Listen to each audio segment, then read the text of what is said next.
Welcome to Fibdiggity. This is Sunday evening. I'm on just a little bit early. This is Meri at the Meri Atelier. And this is Sunday, March the 1st. Happy March. Welcome in, welcome in, welcome in. Welcome to my desk. Welcome in. I have what I'm calling Happy Mail. It's really hauls from Jacqueline and Debbie Upsells. Jacqueline is Lovely's Crafting Lodge. Over here, I have some slow stitch that I want to show you and do a little project on that. It's not stitching, it's working with the scroll. We're going to set that up. And I also have, let me get it out, buried under here. Oh, wait till you guys see this. It's on the very bottom. I have a book that I got last year from Jacqueline at Lovely's Crafting Lodge. Leprechaun Companion. I thought it would be fun to draw some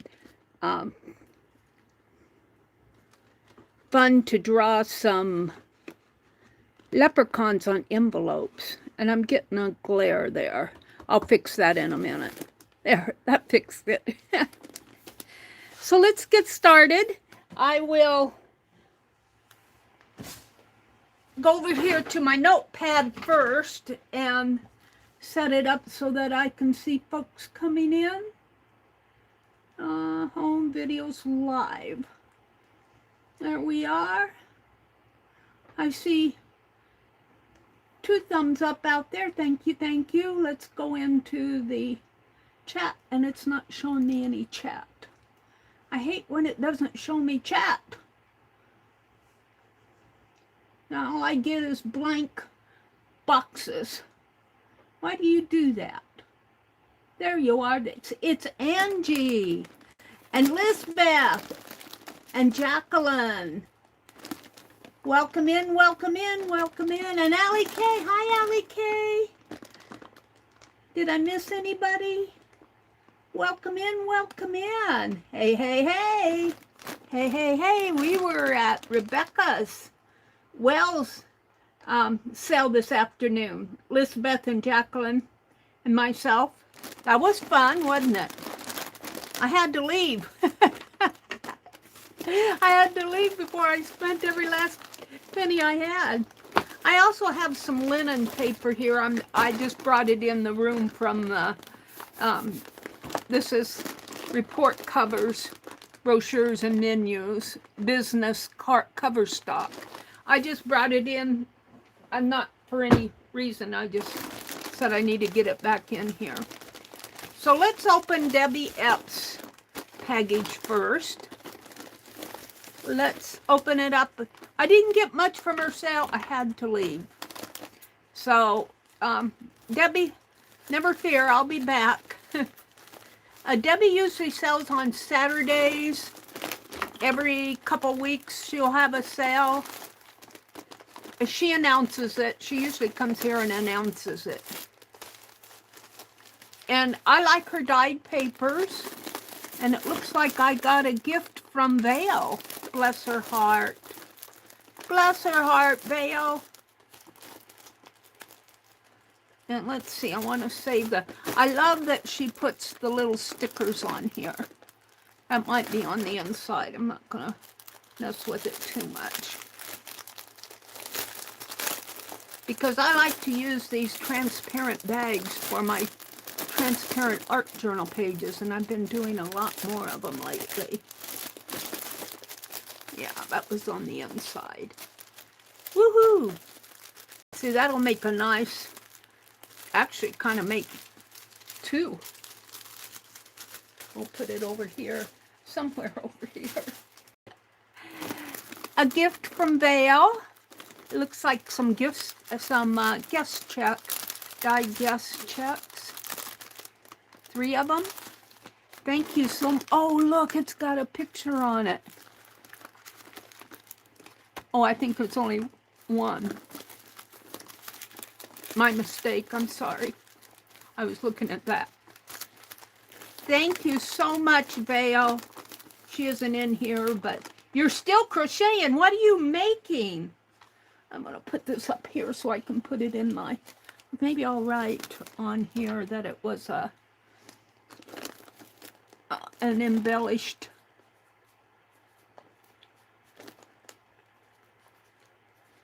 dyed guest check. And I'll put this in my commonplace journal. I think I'm going to have a place in my commonplace journal for all these lovely little notes. I've been putting them up here on my lamp, the base of my lamp. Ooh, this is cool.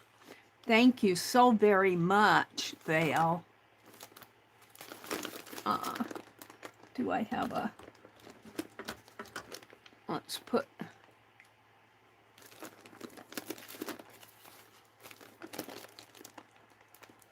gift from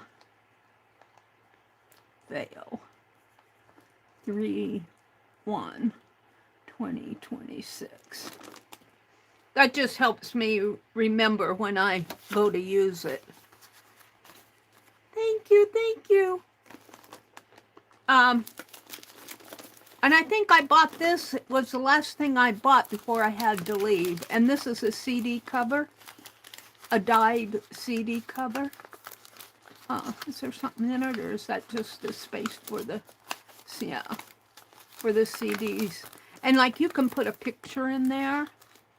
This would actually go nice as on a transparent art journal page.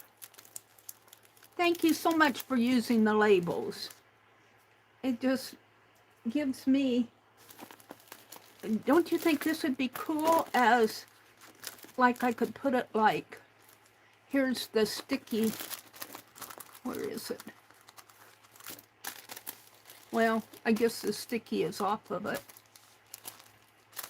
But you could put it like this and have a double page. I'm going to put that over here with my transparent stuff. And then we're into the Debbie's a dyed folder. Very pretty one, kind of spring. This would make a nice spring. I don't really care for this size. I'll probably cut it down to like a 5x7, something like that. But look at the papers. And let's take the tag off.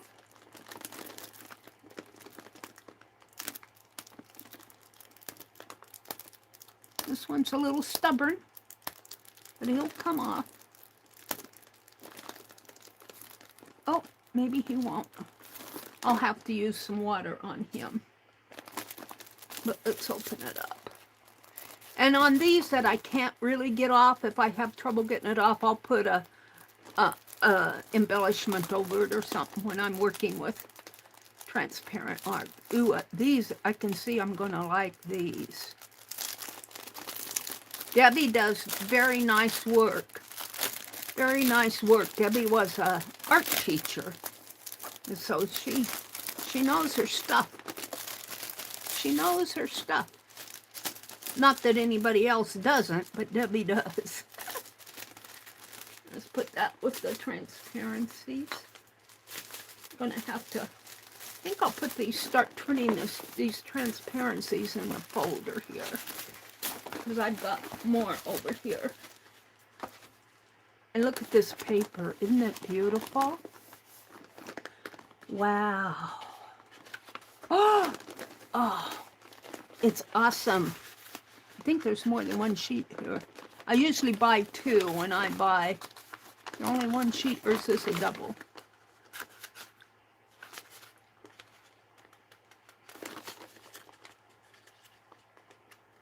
Only one sheet?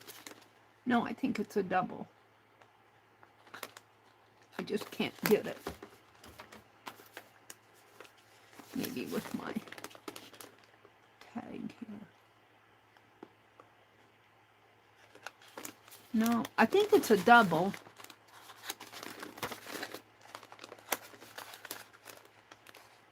Well, I'm not going to. Maybe it is only a single. It feels like a double, though. It's beautiful. I usually buy 2. Maybe that's only 1 sheet. Maybe I just got one left over. It looks like I only got 1 sheet of these. This is a stencil, it looks like. Lesson 2 through 5, print patterns. Lots of latent, skin deep. Oh, these are wonderful. Look at this one. Oh, I love it. See, this one feels like 1. That other one felt like 2. Beautiful papers. Maybe it felt like 2 because it had collage on it. This might be the other side of this one. It looks like it goes together. Thank you, Miss Debbie Epps. And I'm going to put these papers back in here. And I think I have some papers behind me. I want to get my little shelf built so I can start organizing my papers on it. I'll just put that behind me. And look, oh, there's a kitty. This is from Miss Jacqueline. Miss Jacqueline. Let me fix my chat filter to all messages. Pretty grungy. Angie says, I can't knit or crochet, but that's okay. God wanted me to make bowls. He must have, Angie. Hi, Coloring View. I've been thinking of you. Welcome in, welcome in. I hope you understood what happened the other night. It was all in error. She accidentally got blocked. But we got her back. Oops, I got an ad. Let me fix the quality. I have to have advanced quality, 1080p. Jacqueline unveiling, Lisbeth said. Purdy girl. Hi, Purdy girl. Welcome in, Purdy.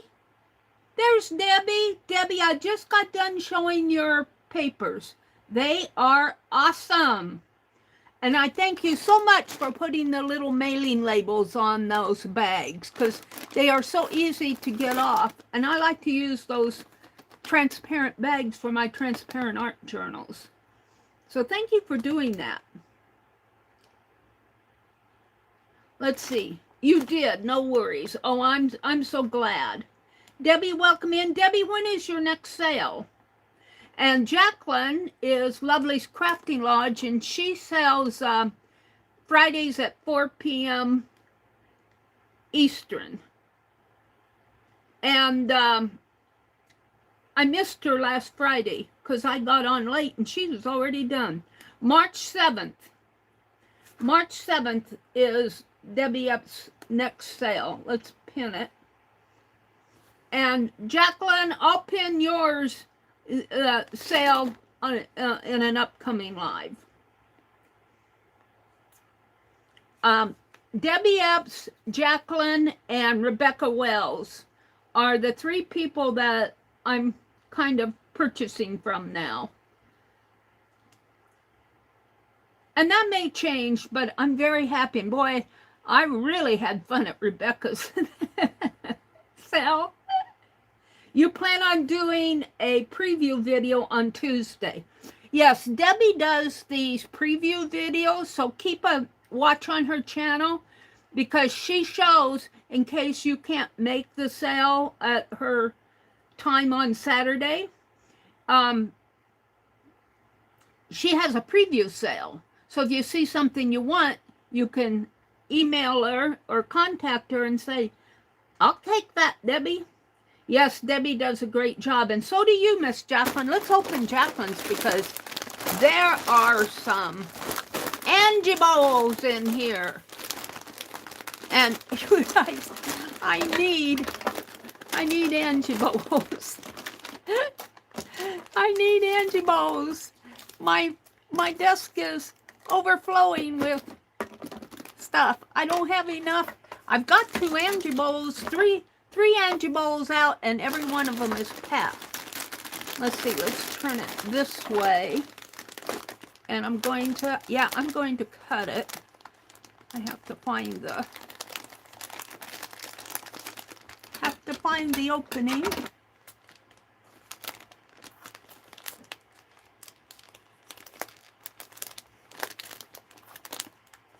My brother brings in the mail and he says, "You got another package." I got one the other day from Rebecca that I said, "I didn't buy that, honest." And then he brought in another one. I got some things from Handy Hands, which is tatting. I needed needles and needle threaders and stuff like that. I'm going to take this and put it in my lap and just pull all the goodies out. Here come the Angie bowls. Oh, here comes everything. This envelope is empty now, but not for long because I'll probably be, and look at that gorgeous sunshiny paper. I was buying yellow fabric over at Rebecca's house today. And Jacqueline says, "Mary, when are you going to work on those sunshine journals?" They're coming. They're coming. I have some wonderful fabric that is sunshine faces. I don't know. I don't think I have it out here. It's not. And look, Jacqueline started doing this too. That's probably on the inside. This is probably the cover.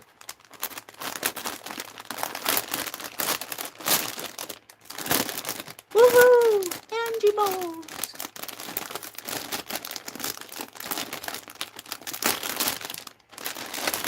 Let's pull these out. We'll come back to them and I'll fill them up. I got an O1 and 2 medium ones.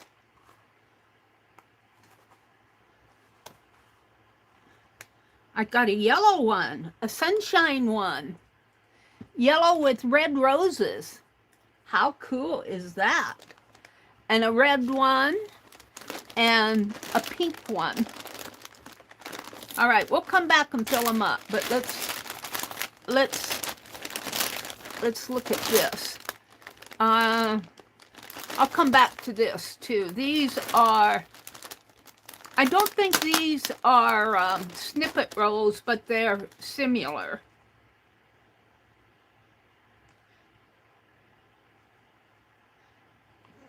Shindy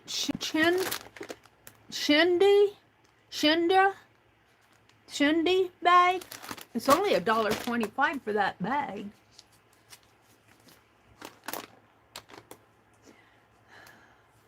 Sunshine journals. Lisbeth says, "I don't have leprechaun images handy, so I'm cutting green gnomes from Autumn Collage Book." Shh, don't tell. Oh, Lisbeth, after I do this, I'll get out that leprechaun book. I got it from Jacqueline, Lovely's Crafting Lodge last year. Look at this. Ooh. I don't know what you called this, Jacqueline. It's kind of a thin, it's not chins. It's kind of like, oh, this looks like a scarf fabric. Ooh, yummy fabric, snippet fabrics. I'll never get that all back, will I? Will I? Can I?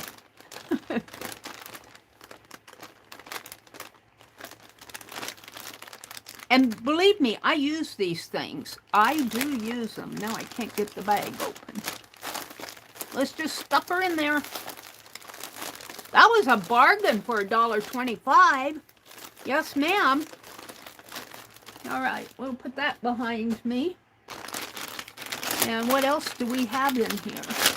A lot of goodies. Let's pull out the little stuff first.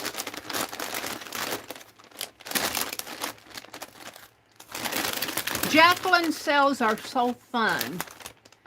And she is, you walk into her sale room and she makes you feel like You're her long-lost friend. And she makes everybody feel that way. She is such a gracious person. These look like some yo-yos. Are these your yo-yos, Angie girl? Yo-yos? I got 2 sets of them. I got some tea-dyed ones and some colored ones. You want to make some postcards for St. Pat's. Mary, I think the shindy, oh, it's shindy, comes out of the rugs you can take apart. Oh, those that are kind of rolled up in strips and sewn together. Is that what it is? Thank you for educating me. They were, I think those were paint girly bags from Jacqueline. Thank you, Lizbeth. Shindy fabric from Lori. Jacqueline sells for Paint Girly Lori. I think these might be from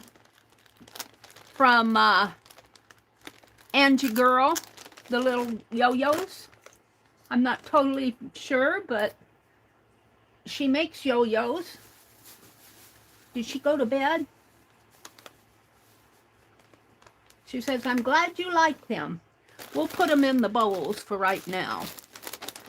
And this says from Lizbeth. I tried to give Lizbeth some onion paper today, and she already had some, and Rebecca said, I have more, Mary. So, okay. Look what Lizbeth gifted me. I'm going to put that, I'm going to make a little from page in my commonplace journal. Oh, this is awesome. Oh, look, it's dyed. Oh, I'm loving this. Look at this. It's dyed crocheted, kind of a light blue and blacks. Thank you so much, Lizbeth. Save your printing. You know, I'm just about ready to get that new printer. I will probably get it. It probably won't come this month. It'll probably be next month. It depends on what my check looks like at the middle of the month, after Rebecca's sale. But I can go another month without it. I've been saving, and I want to have the opportunity here to thank Legia. Sent me a PayPal, said this is for your printer, and I just so sweet of her to do that. Then she sent me a Happy Mail that I opened the other day. This looks like it was a ribbon on something or other, but it would go for a nice journal tie, wouldn't it? Yes, it would. And it looks like she's dyed it kind of a purplish ominous color. That's pretty. Now, no, we're not there yet. Here's a freebie, a free gift, and it's some more of those page tabs. Those little page tabs. I have some over here. I can use them. And here's a little package of Love, it says. Let's see what's in here.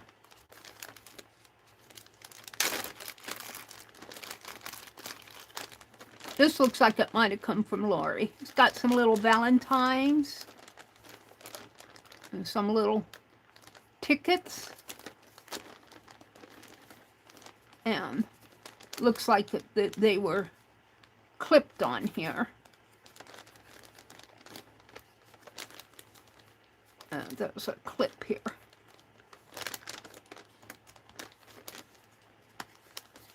Woohoo! Let's put these in here. Will these fit? Well, the little tickets will fit, won't they?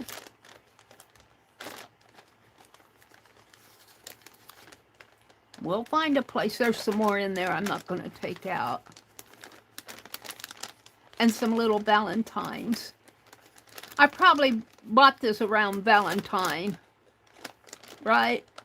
When the sale because I missed the Friday one. Very cool. I'm going to keep, well, no, I'll put it back in here because there's some more in there. Thank you, Jacqueline, and whoever made this. I think that might have been made by Jacqueline. And these are some 5 flowers and two butterflies. Are these from Angie Brown? I think these might be from Angie Brown too. Flowers and butterflies from her Cricut Joy that she... I'm not going to take them all out. They all look like this. And these are nice to have when you're making tags and ATCs, or even just to put on the inside of your journal. And then papers. Oh my goodness, the papers. The papers. Look at that beautiful blue. Take my heart away. I can't zoom out any further, you guys. I need to move my camera up higher, my camera stand. Look at this beautiful blue. Oh, that's gorgeous. And it looks like it's, some of it is stenciled and some of it's plain. Gorgeous papers. And then there's some notebook paper that's more of a teal green. Springy. And then we've got some yummy purples. Oh, lovely. I bought some purple fabric, I think, from Rebecca today. We're going to have to do a purple themed. This is just gorgeous. Look at this together. Oh, love it. And look at this deep, dark purple. Oh, it's beautiful. This stuff just takes, and look at this. What I really like about how she does this is when I fold it in half. And this is stitched. She's got zigzag stitching here. But this is perfect for writing. Perfect for, especially this side. Perfect when you fold it in half to journal on. Beautiful, Jacqueline. Just terrific, a terrific job here. I got several sheets of that. Sunshine! Look at the sunshine. We'll come back to the sunshine. We've got some littles here. Some little pieces. Just little journal spots. And black lace. And another dyed ribbon here. Make a nice journal tie, but you know, I could see putting a photo, a cabinet photo on this too. Maybe folding it like so. Putting a cabinet folder on it, an old Victorian pet. I could see doing that. And look at the black doily. I think she probably dyed this. Black doily. Some library cards. Oh, yummy! Yummy! Library cards. Some little tags. I don't usually go for the black and the ominous, but I sure did last time, didn't I? And it's really beautiful. Of course, now this is what I go for. And I'll tell you, I like the back side of this as much as I like the front side. Here's the back side. Here's the front side. I like the back side. It's just beautiful.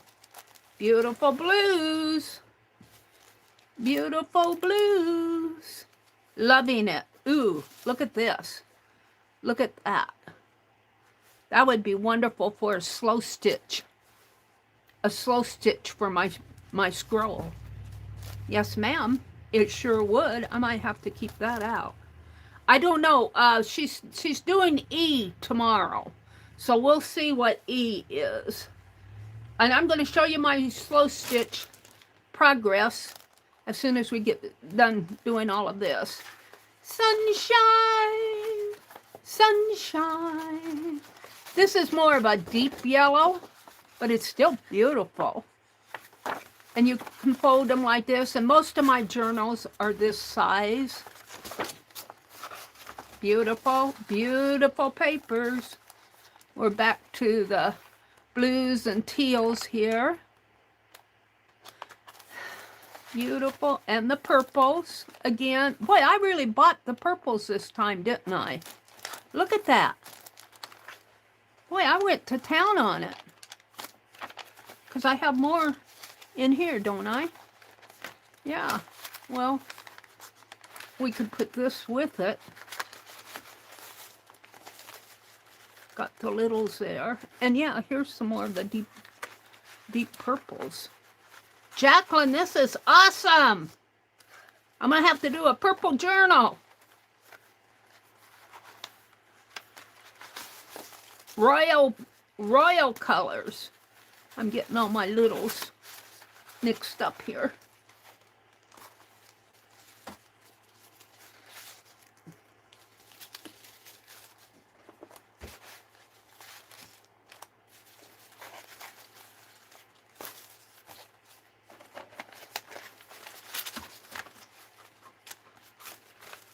Oh, there's more, Mary. I should put these all in a little bag.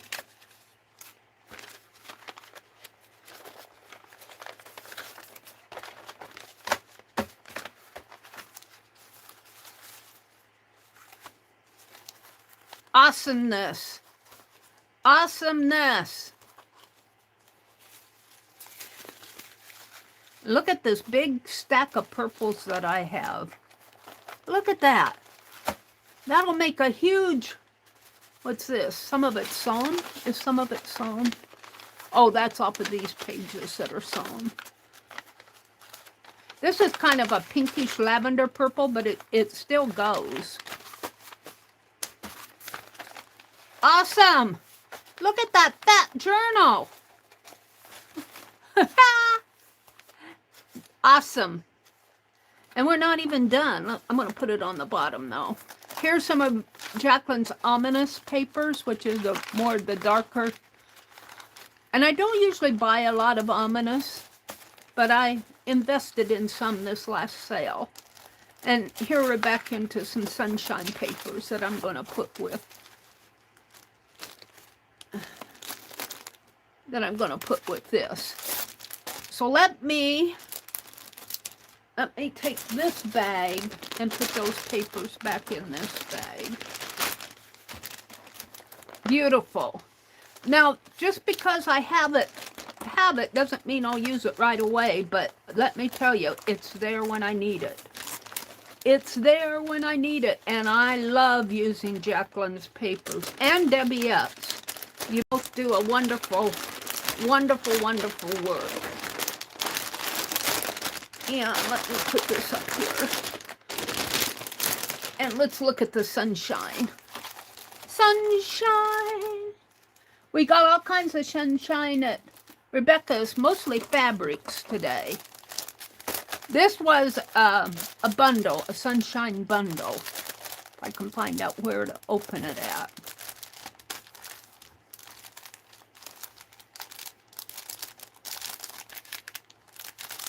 Over here, I think.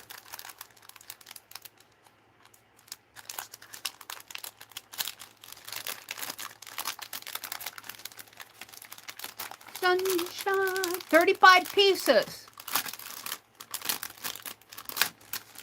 She wrote sunshine on it. 35 pieces. And then I added some. I'm going to have to make several sunshine journals, I think.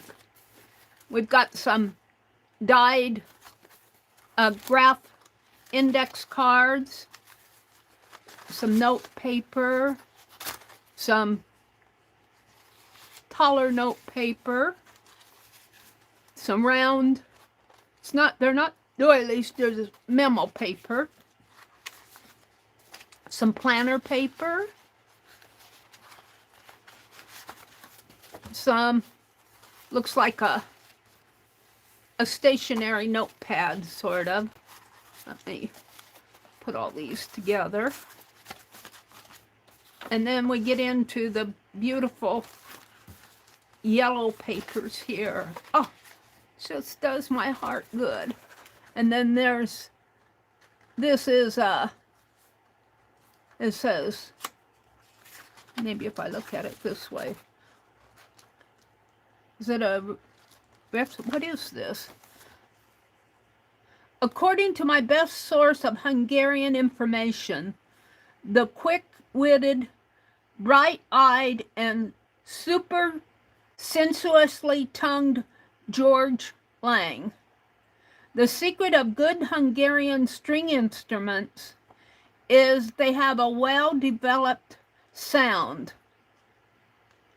sense, just as Hungarian housewives and cooks are either born with or develop a keen soup sense.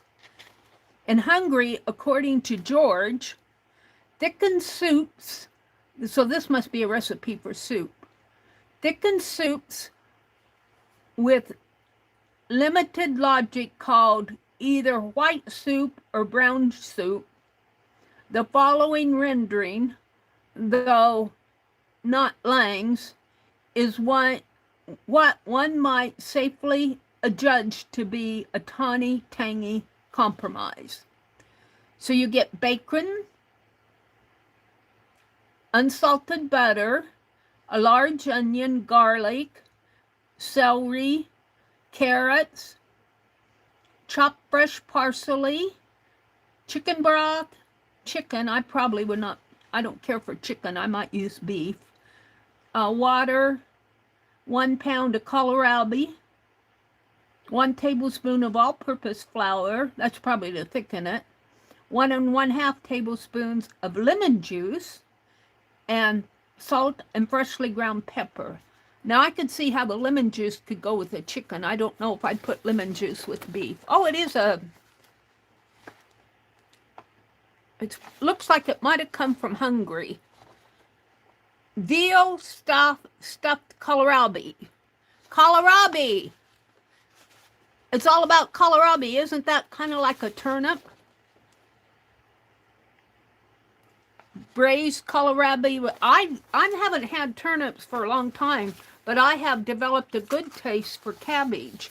Now, I'm not sure about turnips, and I'm not sure about kohlrabi. But I love this paper. It's beautiful. Look at the color on that. Just gorgeous. Just gorgeous sunshine. Gorgeous sunshine. I'm going to put all this back together. And these kind of fell out. I'm going to put these back in here, if and I can. Thank you so much, Jacqueline. I actually have a set of sunshine papers all folded for a journal, and it's over here on my cart buried. We probably have to do more than one volume. Because I've gone with the sunshine. Actually, I started collecting these last year sometime, didn't I? The sunshine pages. They're just beautiful. I think just the color has captured my heart. You know, certain colors, that beautiful blue. Let me take these short ones and put them aside for a minute. Well,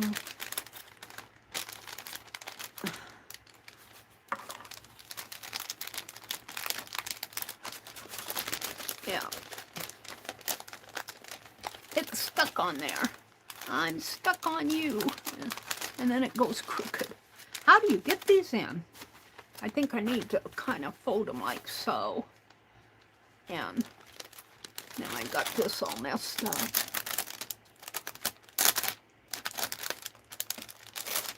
Put them in like this.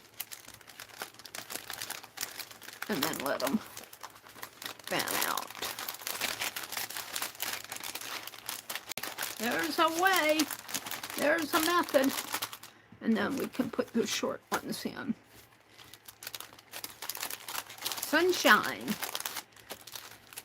And I think these are Angie's Smalls.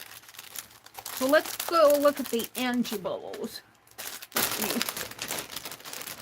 Let me put these in here.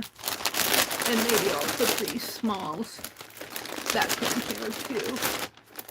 Thank you, Lizbeth, if you're still here, for the beautiful dyed doilies. She is so generous. Woohoo! And these are the, that one's empty. I'm taking something out. All right.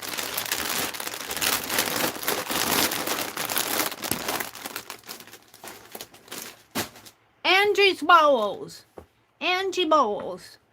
I think this one. Now, if I put all my pen plus gear, now this is a marker. That's purple marker, needs to go back. But, and this is a marker, needs to go back. That's a fountain pen. That needs to go back. But I'm thinking pen plus gears in one bowl. It's a scissors and a scissors. Fountain pen. Where's my other fountain pen? Fountain pen. These go back in their cigar boxes. Here's a white pen. I got pen plus gear there. I might put my Sharpies in with the pen plus gear. Pen plus gear. A white pen. A needle threader. That needs to go in my stitch bag. A ballpoint pen, we'll put it with those. This needs to go back. Here's an embosser I was using when I carved. I'm going to put that in my drawer. And scrappies that need to be tossed. Here's a pencil and another pencil. And let me get rid of all these scraps. Come on. Little paper scraps.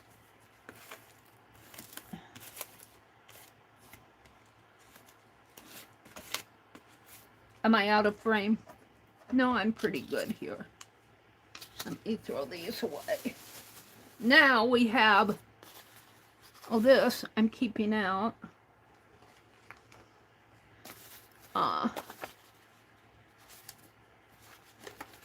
Scrappies that need to go in a scrappy box. My ruler, that can be tossed. That can be tossed. This can be tossed. The kitty cat. These are, I was doing something the other night. What, I was making those postcards from Lori. That'll go in my commonplace. I'm going to have a chapter on from gift tags, I guess. This is post-it notes. Actually, that could go in one of these. Here's some more of those embossers that need to go in my drawer. I use those when I carve my ivory. Here's a pen plus gear, a Sharpie, a pen plus gear. That's a utility knife that goes in the drawer. I'm looking at this other Angie bowl. I'm sorting out from there. This I'm just going to save the cap because, and I've got a, I think that's pretty well dried up. I've got a couple of them. And this is a marker that needs to go back. And we've got a paper clip, a doily, an earring, another paper clip, a little broken jewelry, This is just a little fabric scrap I'm going to keep here. Another scrap. Scrap. Broken jewelry. A brad, I think. And this is toss. All right, so this bowl is empty.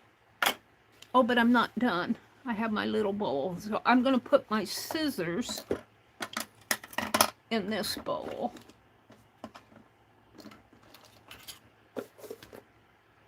There's a pencil. And let's see. These go back in the cigar boxes. I put my pencils in with my scissors.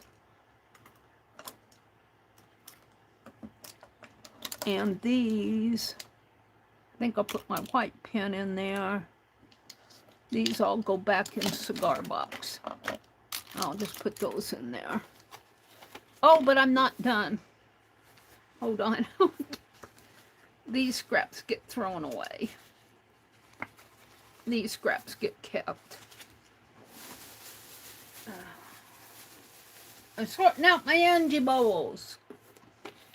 I have some metallic wax that I got when I'm doing my wax seals, and I haven't put it away yet. Some needles really go with my needle threader. Although I do like to keep some needles out, so maybe I'll put them in there. Now I have another Angie bowl over here that really needs to be sorted. Because see, I just keep piling stuff in there. But we've got 2 more Angie. I don't know what I'm going to do with all these Angie bowls. Stamp. But if I sort out, here's some Yummies jewelry. Here's a pen plus gear.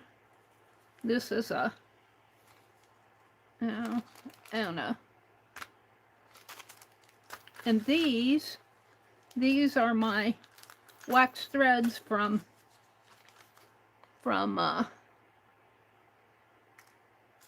Rebecca. An eraser, another thread. This is a cute little embellishment. And that could actually go here. These are some filigree things I probably got from Rebecca. Thank you, Rebecca, for your order. And she gave me a free gifty here. A little dangle. And then in here, I've got this little baby rattle I don't know what to do with. And here's I'm going to leave these things in here. What I have is some glue sticks. I'm going to put this other glue stick in there. And some mica powder, wax seal stamp, my little rubber fingers for when it gets too hot. I'm going to put this in there. This I'm going to put in my paint rack. I still have my little cap to catch things. I'm going to keep it there. So how am I going to do this now? This actually needs to go with my wax stuff. I need to put that away. So what I think I'm going to do, if I can, is kind of stack these up. Can I do that? Like so? Will that work? That one might need to go on the bottom. No. I'll put it over here. That works. They kind of rest against each other. And I'm going to put this one in like this and put the little one here, because I'll grab that little one when I need caps. But see, I kind of got all my pen plus gears. And then these are put-aways. These go in my marker boxes. Angie! All right. Angie Bowles. it's a lot more organized than it was. And then these are just paper scraps. Oh, you guys, I can't get to my paper scrap box. What am I going to do with these? I'm going to put them up here for now. I'll deal with them later. Because what I want to get out now,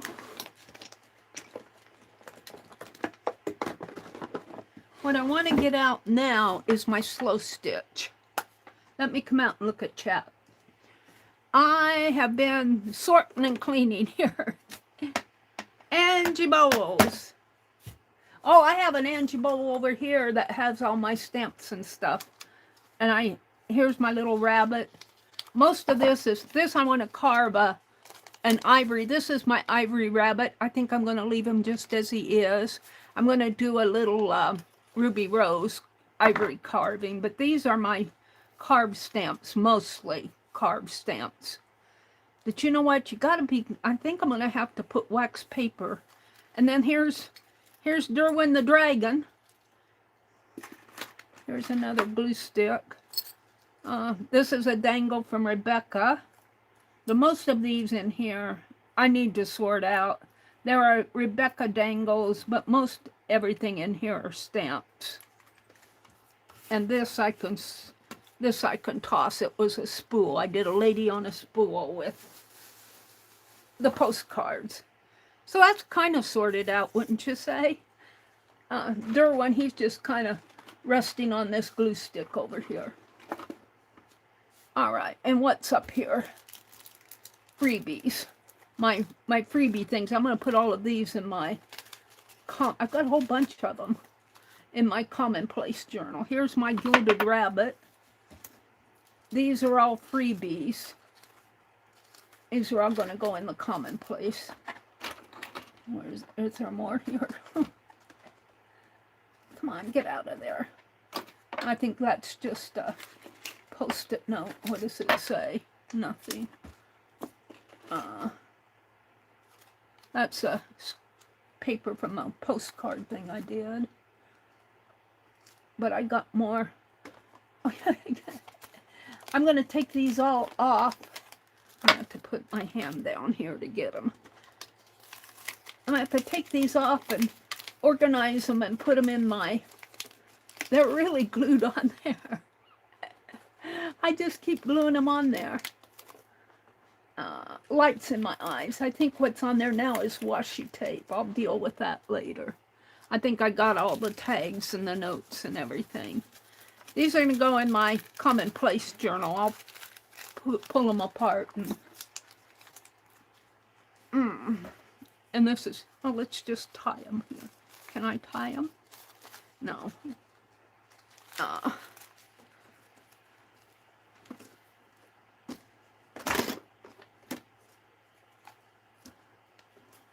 Well,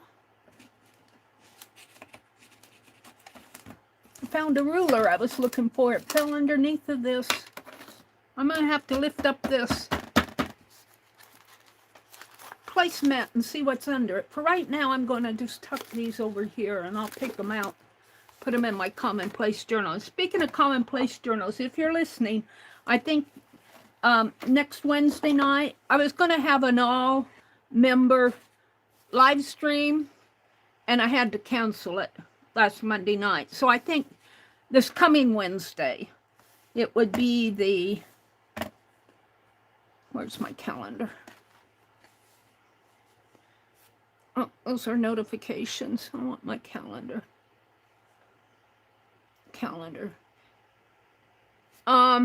It would be the 4th. What do I have on the 4th? Oh, I have a meeting at 5, but at 7:30 p.m. Central, I think we're going to do a membership all members meeting. I will post on the community tab. I will do a post, and we're going to work in the commonplace journal. I have things I want to put in there, and we might work on a couple of other things in there too. I have a calendar project that we're working on that I started last year. We might work on that a little. Hi, Darla. Darla Phillips was in Rebecca's cell. And I felt so bad, Darla. I kept robbing things from you. Oh, thank you so much. You were so sweet. I appreciate you so much. You and Lizbeth. I'll take you with me, Angie. Can you smell the chips? Are you going out? Are you having something to eat? Lizbeth said it's 4:30 and I missed lunch. I think I'll run to, sounds like a Mexican restaurant, Taqueria, for a big taco salad. Ooh, that sounds good. Young Malike says, taco salad sounds great. I'll take you with me, Angie. Angie says, I need to make those oval ones a little longer. Well, that's okay. It works for me with the markers. I put the scissors in the longer one. I'm loving it, Angie. Hungry recipes are making me hungry. She went and got her a taco salad. Cauliflower and broccoli cross is a kohlrabi. Oh, well then I might like it because I like kohlrabi. I mean, I like cauliflower and I like broccoli, so I might like kohlrabi. I can't really say that I really had it. Excuse me. Excuse me. If I'd had it, you know, like if they put it in a stew or some mixed vegetable or something I didn't know, I probably ate it and didn't think anything of it. It sounds good now. Cauliflower and broccoli. Hi, Christina. Taco salad sounds good, Darla says. Thank you. I am blessed. You guys bless me, I have to say. Welcome in, Christina. Let's see what else is going on here. Lizbeth went to get a taco salad. Debbie F says cauliflower and broccoli cross is kohlrabi. Let me take care of my sneeze here. You guys don't want to see it running down the desk.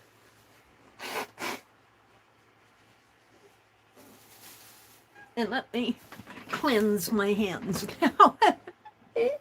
You don't want germs on my phone, do you? Or on my needlework? Hungry recipes. Oh, there's Joyce Boring. Hi, Joyce. You kept the... Oh, but it didn't print. Hi, Angie. Lisbeth says, hee hee, Joyce. Joyce, what did you say? Lisbeth says, gorgeous colors, Jacqueline.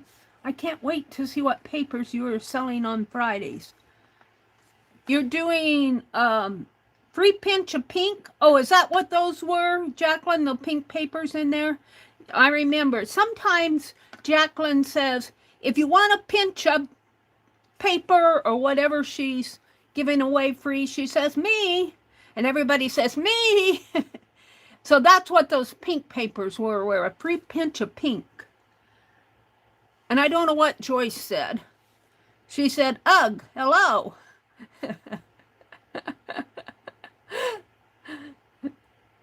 I hit the O, but it didn't print. Oh, and it's come out as H-E-L-L. I've done that before. Wait till you do it in your art, Joyce. Jacqueline dyes them for me. Thank you, Jacqueline. Mary, Lisbeth says, I think the shindy comes out of the rugs that you can take apart. Thank you for telling me that, Lisbeth. I think she's probably gone. I didn't realize that. Good night, Angie. She says, I need to go. She's getting tired. Good nighty night. All right. So now I wanted to pop over here and show you where I am. I'm not going to slow stitch because that would be quite a thing, wouldn't it? I want to pop over here and show you where I am on it. This is my slow stitch box. And by the way, Rebecca was selling, and I grabbed it, I have to say. I grabbed it fast. She was selling a stack of boxes of Thomas Kincaid. I love this box. I don't know what this is. Maybe it says it on the back. Let's see what it says. I don't think it says anything on the bottom. It's a Old Man in the Sea. It's no printing on it. But I keep my slow stitch in there. And this is, I'm caught up with her. I'll get there. And what I want to get out, though, these are just fabrics and cottons and threads. I should put my needle and my needle threader. My needle threader, what else? Oh, the needles I put in my drawer. Let me put the needle threader in this bag. And then I have it. Sometimes I can get my needles threaded without a needle threader, and sometimes I can't. Kind of depends on the thickness of the threads. But what I'm reaching for is this scroll. Now, Rebecca was selling some scrolls that looked about like this, only my center is not metal, it's cardboard. And her ends were cardboard, but she said the center was metal. And my center here, ring, is plastic. And then what's left in here is just cotton fabrics. I have a little book here. So I'm going to put all the rest of this back. But I'm going to keep out my slow stitch. I'm going to show you where I am on it. And we'll get this off my desk. So this, I do slow stitch with Catherine, K3N Cloth Tales. And this year, she is doing a stitch journal, and she calls it A to Z of Stitch. And the way she does it, 1 week she'll do an A with the capital A, and she'll choose the technique or the stitch. And this was like the first week in January. And she chose the word applique. And I stitched applique on here. And then the next week, oh, and she puts this on a scroll. She has whatever her scroll size is. I think it's smaller than mine. I don't know for sure. But she does a scroll. Then the next week, she does the small A, and she tries to do, sometimes she picks her own choice, but she'll ask for suggestions from the community in the comments. And somebody suggested this Japanese stitch of Ainu, A-I-N-U, and that's a stitch technique. And I've done the stitch here. Not only is it a stitch technique, it is also, they have different symbols that mean different things. And this symbol has a name. Don't ask me to repeat it because I'd pronounce it wrong even if I could remember it. But I put my capital A there, my small a down here. Well, on her second week, she puts hers in a journal. She has a stitch journal, and she actually mounts her piece in a journal. So she has both a scroll and a journal. I'm putting all mine on a scroll, and I'm hoping by the time we get to Z that it will fit on here. I might have to find another scroll. Or if I had to go to another one, say around the middle of the alphabet, I could go to a smaller. I have smaller scrolls. I could go to a smaller fabric. I don't want to, though. I want to put it all on here. So I've shown this before. This is A and B. A and the small a. B was her organic blanket stitch for the capital B. The small b, she did different techniques. She did the back stitch, the basque, B-A-S-Q-U-E, the boutique technique, and the bullion stitch, and then a couple of others. I enjoyed doing that. It took me a while. And then she did, you probably can't, well, maybe you can tell if you zoom in. This whole background is done with seed stitch. And that seed stitch is a simple stitch. But when you do a whole background, it takes a while. And then the C Let me fold this up as we go. The C was couching. And you can see where I couched a piece of ribbon, some trim, a leather trim, and code. She did the Morse code. She did a word in Morse code. I don't know if she did her name or what. I picked my life word, which is triumphant. And then every week I stitch the letter. This is the capital C. The small c was cut work. Here, cut work. And I've shown this before, so I'm not going to dwell too long on it, but this is a cut work. I think it was a table runner. I did not do the cut work. I cut it out of a table runner and crochet. And she had cotton and corduroy and probably that chandri and chenille, and she had all sorts of sea fabrics. I could only put my hands on cut work and crochet, and then it's backed with cotton. D was drawn work. The capital D was drawn work. And this one was fun for me because it was so easy. I got this one. This one caught me up because I was behind. And that was the capital D was drawn threads. And I pulled my threads this way, and it created all those little squares in there. The last one was a disappearing 9-patch.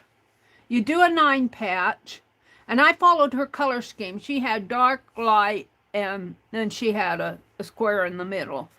Well, I had gotten these fabrics from Rebecca, and they were all in a pack, and this is a peacock, and I could only use the head of it, but it really went in here.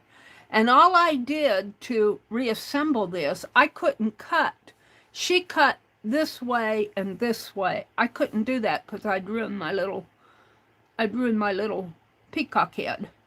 So all I did to make this a disappearing piece was I just cut the corner triangles off of here, and I put them in here, and it sort of made a frame.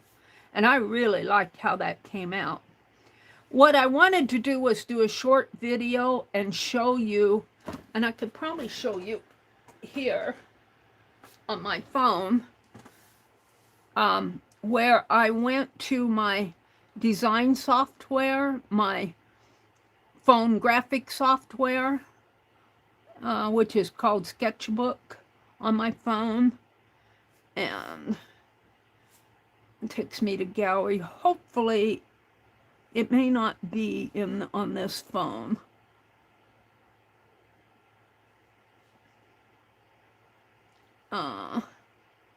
No, it's not on this phone. Hold on, it's on. I can get to the other one. Let me put this phone back. Because I want to show it to you. Put it in a safe spot so it doesn't fall. Let's go to, I have the Sketchbook app on here. And it's what I use to do my thumbnails and stuff. Sketchbook. I got my chat down here. But see here, let me go into the gallery. What I did when I started out, I knew that I had these fabrics. So I created a page that had the dark squares, the pink squares, and then this one was my little, that's my drawing of this. He's kind of weird, but when you size him down, he works. Let me go back into the gallery. So on this page, I represented each one of my 9-patch squares. And then the next thing I did was show it as a 9-patch here before I did anything. And I had actually stitched this up here. And then I got into how I was going to design it. And my first inclination was to cut it from here to here. But that didn't, you can see I just have, that just didn't work for me. It worked, it would work, but what would happen when you tried to turn the squares, you would end up with squares again. I mean, it was kind of self-defeating. You were cutting the squares and then arranging them back as squares. You would have to have cut these again to make some sort of a design. And at that point, I just said, no, I'm going to do something else. So on this one, and the reason I'm showing you this is because it kind of shows you how I arrived at this. I just didn't say I'm going to do it. A quilter probably would, this is probably done with quilting, this design. Somebody else has probably done this, but I didn't see it. On this one, I cut out the center, all of this, I cut that out. And then I didn't know what to do with it. And I came over to here, where I was playing with this again. And you can see I was just playing around with these. And finally I see here, I cut out that center square, and I thought, well, maybe I could put that white behind it. I thought, well, maybe I could put a piece of fabric behind it. But I'm going, no, that kind of defeats the purpose of it. The only thing I really did was cut out the center and make it a diamond instead of a square. And then I had to add a piece behind it. So I dropped that idea. And then I arrived at this one that I use. See, I wrote, I like this one. I like this one. And all I did was cut out the little square up here and put it here. Cut the square there, put it there, the triangle here and put it there. And that's all I had to do. And it was simple. And I really like how it turned out. So I was going to do this in this whole process and show you how I arrived at this in a video, but I never got it done. So here it is. So that's kind of all I wanted to show you. And it'll be interesting to see what she does tomorrow. Every Monday she puts up a new video, a new letter, and tomorrow will be the capital E. Linda, did Linda pop in? Hi, Linda. Toosh, Linda Toosh, welcome in. Hi, Patty. Welcome in, Patty L. Welcome in. Lisbeth says, I'm back with my chicken taco salad. The small taqueria is close by. Angie had to go to bed. Welcome in, ladies. So this is where I am with it. And eventually, I can't put it onto the scroll until the Z is done. Because I want it to pull, I want this one to be on the outside. I mean, I could mount this on the scroll and every week unmount it again. But I'm not going to do that. I'm just going to keep it folded. But the reason I have this out is I want to cover this. Well, I had started at one point, all I did was take and put it on a sheet of paper and trace around it. Then I realized that I wasn't allowing for my open, and I want it open here. So I might want to sometime put it on a curtain rod or something, or, put a hanger behind it. So some cat could, I don't have cats, but what I want to do tonight is grab a sheet of paper again, and we're going to start doing the same thing, but I'm going to approach it a different way. I want a pattern. Oh. And all I'm going to do is, I think these circles are probably about the same size. I'm going to cut out my circle. And I might need two, but we'll start with one. And I'm just going to trace around. And this is just going to be a pattern.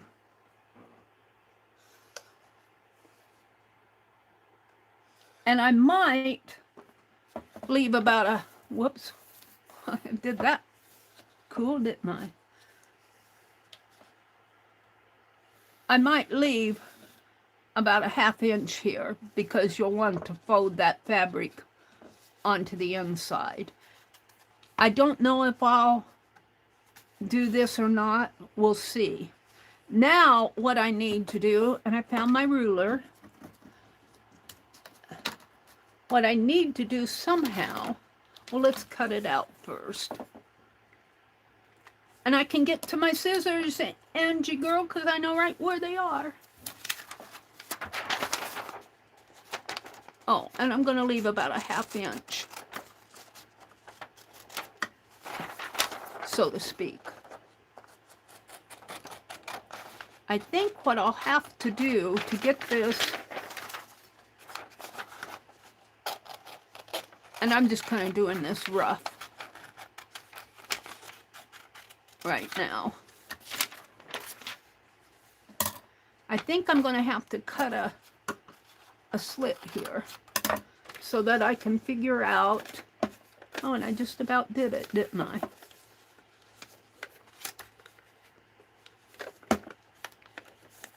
Where this circle is. And I'm wondering if by kind of, now the diameter of this, let me kind of do the impression here first. The diameter of this from here to here is, and I don't know if I have a punch, 1.5. This is my 1/2 inch where my finger is. So it's 1.5. I don't know if I have a punch 1.5. I have a 2.5. And it might be a little bit bigger than a 1/2. It's probably 1 5/8. So if I put a mark here where I got an impression, where's the pen I was using? Got a pretty good impression right here. And go, well, I should probably go from my cut, 1 5/8, which I'm just about there. This is the, where's the 1/2? My ruler. From there to, this is the 1/2, so it would be right about to there. So a 1/2 of 1 is, a 1/2 of 1.5 is 3/4. So if I go 3/4 of the way in, and I've got marks on my poor ruler, let's go from this point here. I'm trying to find the center, and I suppose I could fold this in half, but I'm not sure I would really have a good half. I'm going to cut that outer ring off and fold it in half and see if I can't figure out where my center is. And then when I cut my final piece, I'll know to leave the 1/2 inch border. And of course, the pattern's going to be kind of wonky.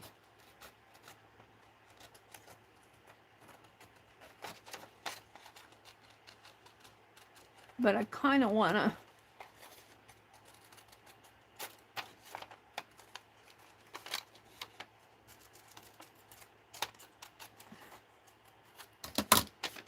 see, that should fit in there pretty good. And if I leave enough fabric, along the border, I can fold it over, put notches in it and fold it over. And then I could probably do another piece here. I'm going to cut out this circle. I could do another piece in here and put over my little pieces that I cut. That's what I'm thinking. So I want to fold this in half. Let's fold it this way.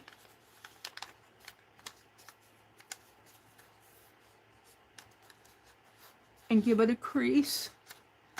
And then fold it the other way. And that should give me the center, or almost the center. Enough of a center to... And then, if you're good, if you had a compass, it would be real easy. I don't have a compass, but I think I can kind of eyeball it here. Let me go back to my creases here. See if I can get the creases in there again.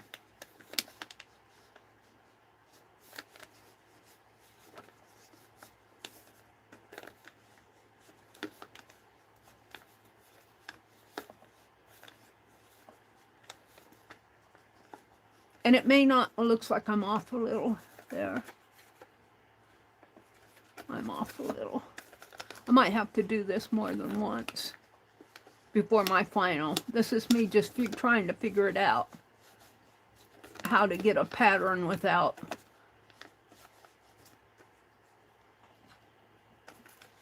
I need a sharp. I need that embosser. Hopefully, if I can... I should probably put paper tape on it. Is it going to be too sharp?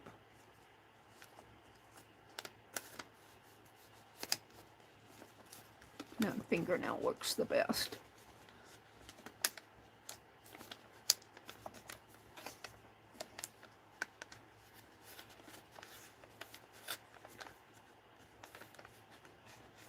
Yeah, I'm off a little there.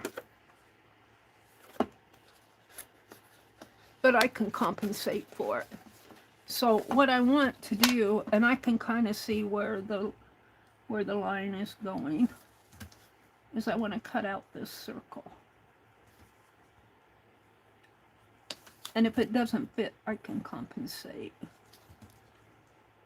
Because I'll probably want to leave a border here too, so that I can tuck in. In fact, I could do that now. Just draw my ruler.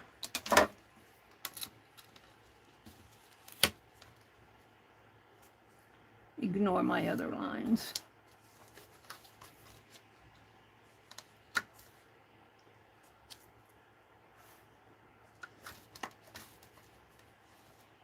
This isn't going to be perfect by any means, because I don't think I hit the center here. The center should be really in there. But that's okay. All I want to do is cut here, cut here, cut here.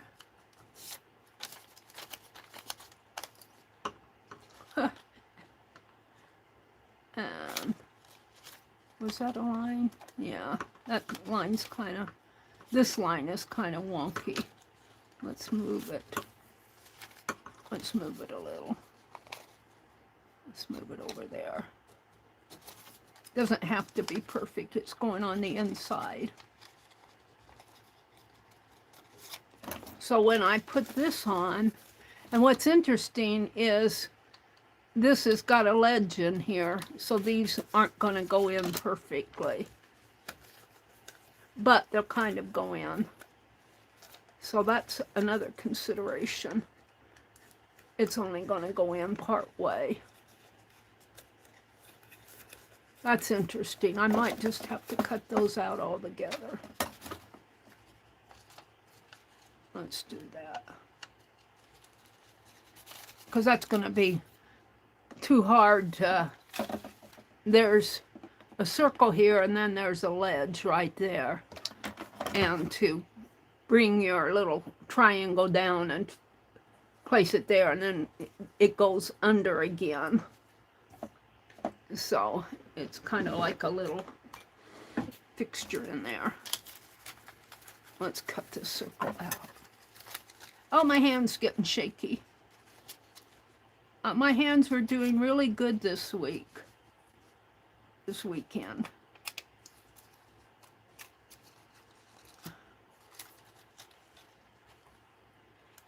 Let's cut this out.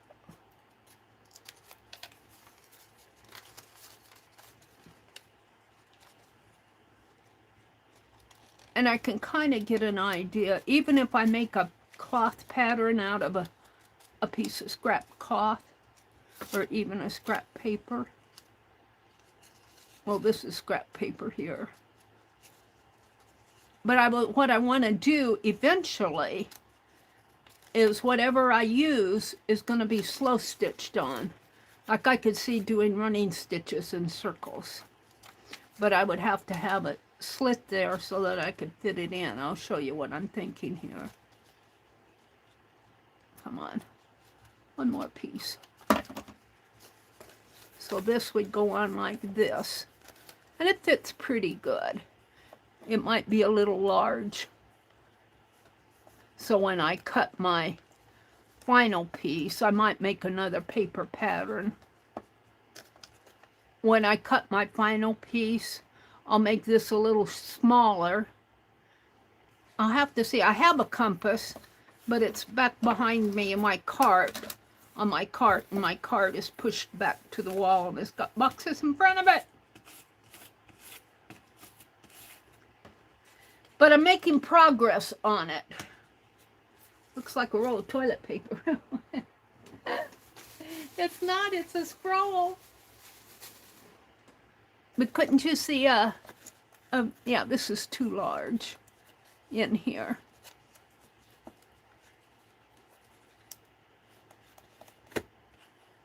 I'm going to take right here is where it's too large. Let's take this. Is that? I'm going to put it there. And I'm going to tape it. And redo it a little smaller.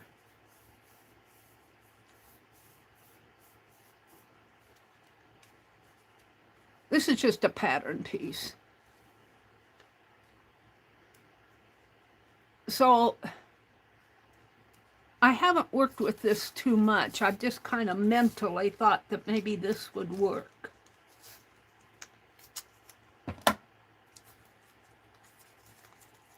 Hold on.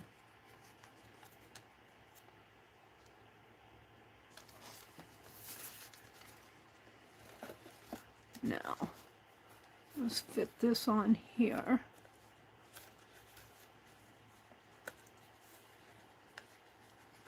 And I just kind of want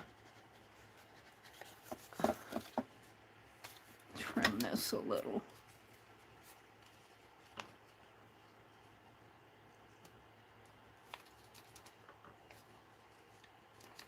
I need my smaller scissors.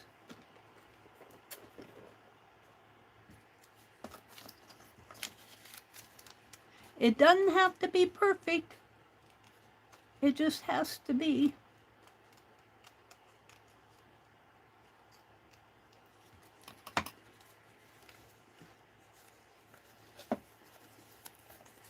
Yeah.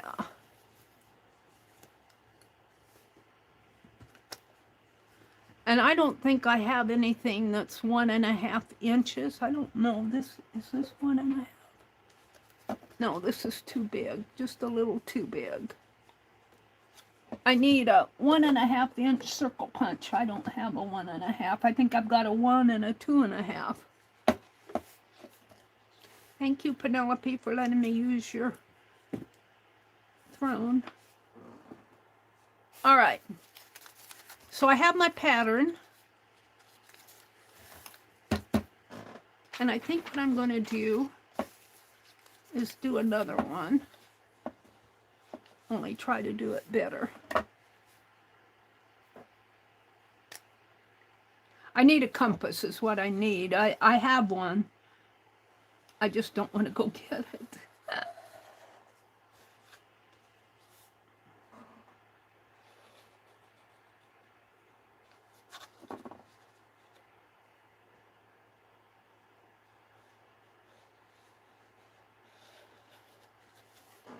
Now, let's see if I can put this here.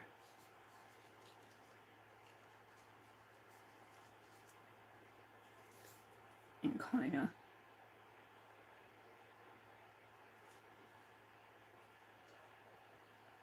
I might have to go out a little there.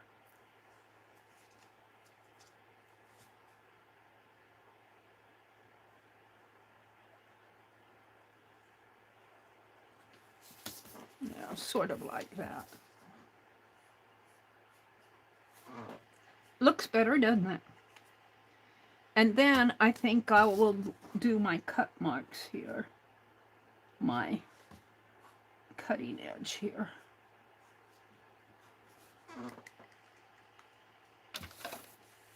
And if I would pad this, because you could put a piece of batting there, you would really want it a little more. And you probably would want a little more in here too. But I'll worry about that later. Right now my goal is to just get a working pattern.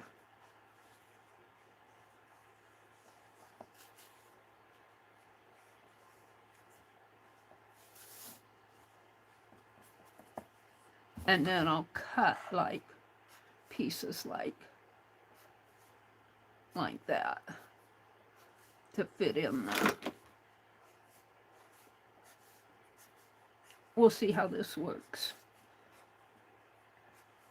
And I'm just about done here. What time is it? It's only 7:30. I'm going to draw some leprechauns on envelopes. So those, what I did last Friday night was I made some postcards, and they'll go out tomorrow. Saturday is not good mail days here because our post office closes at 9:30 and my brother goes and gets the mail at 10, and they don't have Sunday mail service, so they'll go out tomorrow. They're all ready to go. But what I did was I had the contest. I'm going to give away some envelopes, and I had the giveaway early, and then I worked on the envelopes. And I'm going to do the same thing tonight. I think I'm going to try 5 of them. They're just going to be leprechaun. There won't be anything in the envelope. There's just going to be a leprechaun on an envelope. I'm going to get out my leprechaun book here, and we're going to choose a leprechaun and draw him on these envelopes. And I'll probably watercolor him or paint him. Now, let me get this out of the way. And I'm just going to cut a slit here.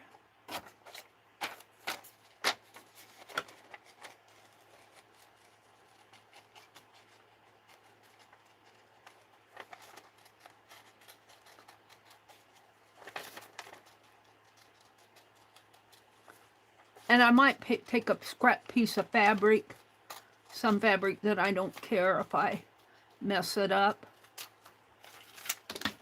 And see, that just about fits. It needs a little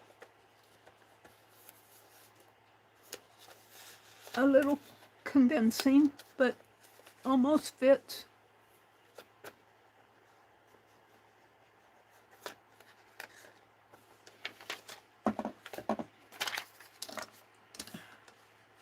What did I do with the little ones? Did I put them back already?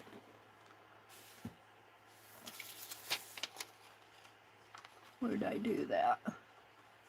Well, let's just snip some.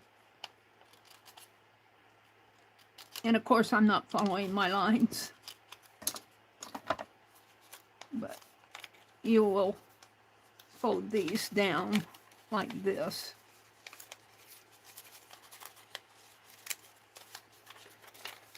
Around the circle. On the fabric, with paper, it's a little stiffer.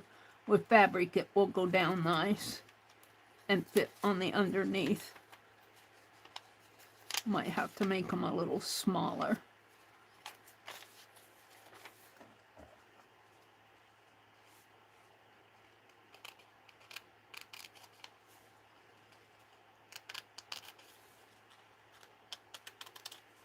Oops, that one's too little.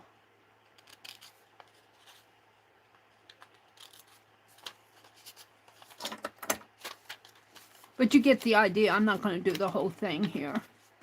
But see, it goes on.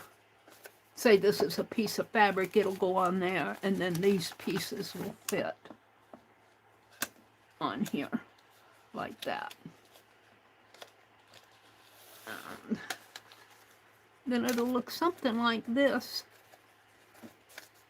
once I get it all placed and everything. And I can't do this technique in here because of the way this has a ledge, and then the ledge is out, and then it goes back. It fits back inside of it. So that would be too hard to manage a strip down there. I might have to trim that out just a little more.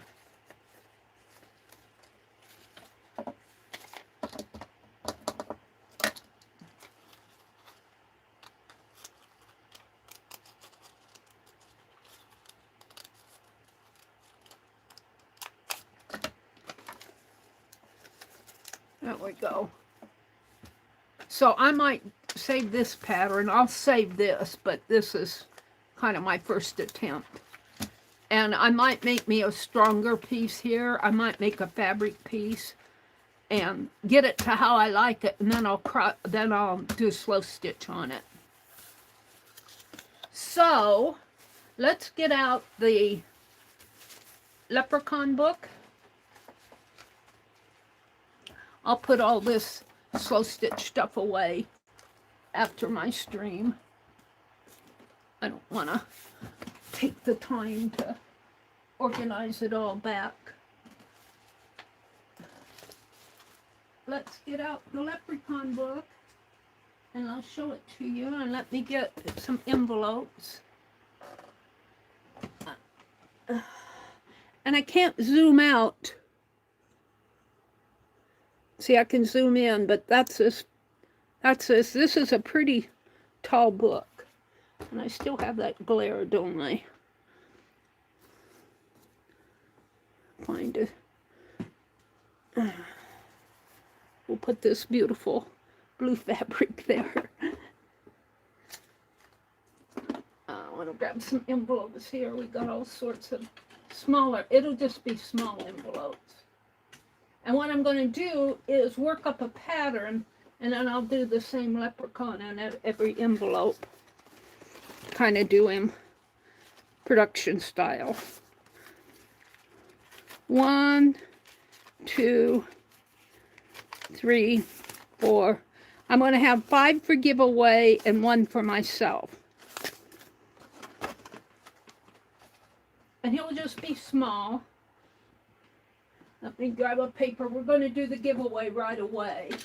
So if you want a sight unseen drawing of a leprechaun on an envelope, if you're up in the balcony, come on in, because I'm going to have the giveaway. We haven't even chosen him yet. But I want to do it now, because that gives you guys the opportunity to enter the drawing. I have to have your address if you win. Patricia, I never got her address from the other night. If she's out there, I need her address. I can't mail something when I don't know the address.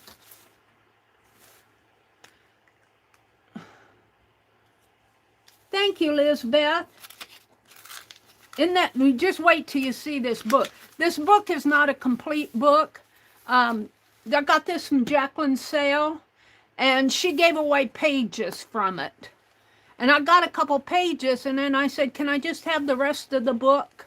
So the book is deconstructed. It's not complete. But there's some leprechauns in there I can get. Let's go ahead and do the giveaway. I'm going to put leprechaun. Leprechaun.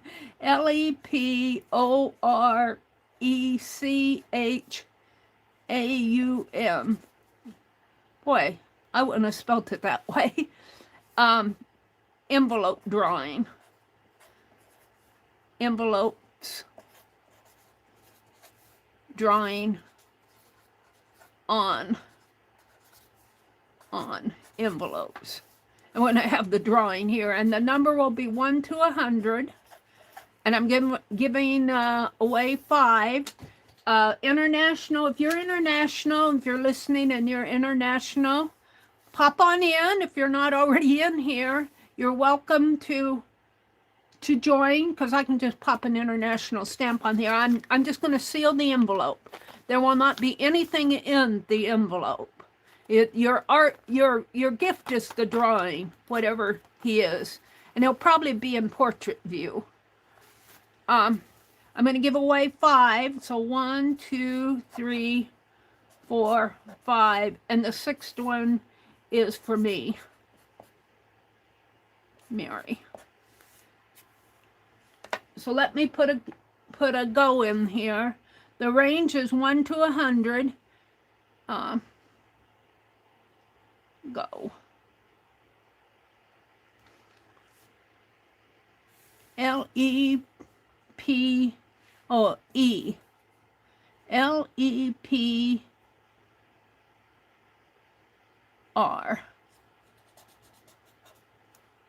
Sorry about that. L-E-P-R-E-C-H-A-U-N. I put an extra O in there. And let me get out to random org. You're all welcome to play. I have 17 in here, so you have a good chance to win one. If you're up in the balcony, don't be shy. Come on in. You're still welcome to join. I need to go to random org. Hold on.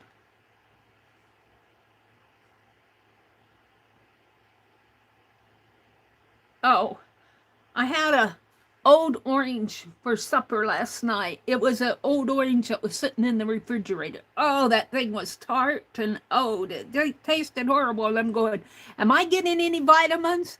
And so I Googled it, and it says, yes, an odor or tart or sour bitter orange still contains a significant vitamins. I could only eat just a little over half of it. I had to throw the rest of it away. Let's see, I want to go to random.org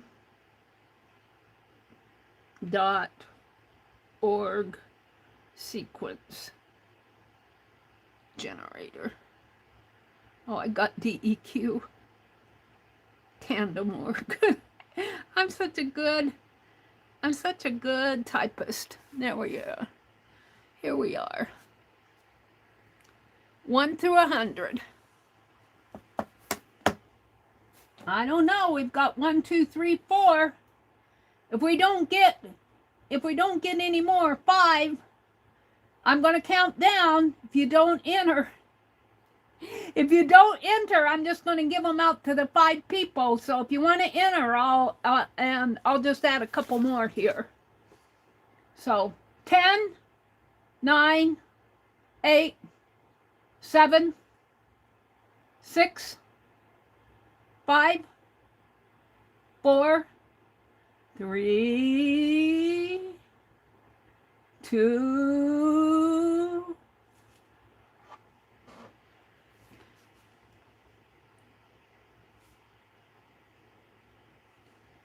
1. Stop. So 1, 2, 3, 4, 5. I have 5 people. I won't even do the org thing, because we'll just send them to you. Lisbeth, I don't think I have your address. Darla, I have an address for you, but you might want to send it to me again, just to make sure I have the right one.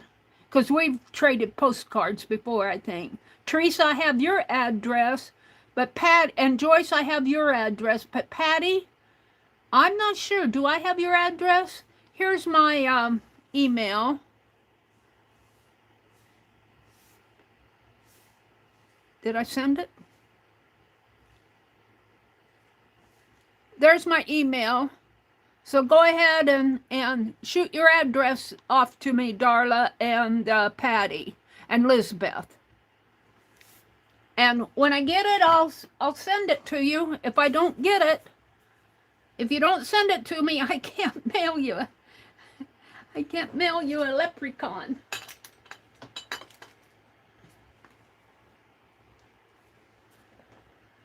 Where's Becky? She usually enters number 59. All right, I've got 6 envelopes here, and I'll probably just do them. I'll seal them. I'll probably put some washi tape on the back. But there's no need to open them because there won't be anything in them. And so I was thinking, we'll just look at this book here. I was thinking I would do a full-figured one. There's some full-figured ones in there that are smaller. But we'll look at this. They have a leprechaun game board here. Let me open it up here. And they also have a sheet of how to play the game. And look, there's 5 black squares. That's important. And the same game board is on the back. And it's a full one. On the 17th, do I stream on the 17th? What day is the 17th? Let me look. Calendar. The 17th is on a Tuesday. So Tuesday morning I stream. Wouldn't it be fun to play this game on the 7th? Is it St. Patrick's Day on the 17th or the 18th?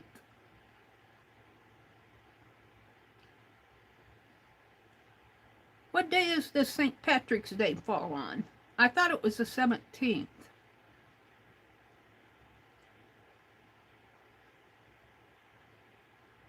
Oh, thank you, Teresa.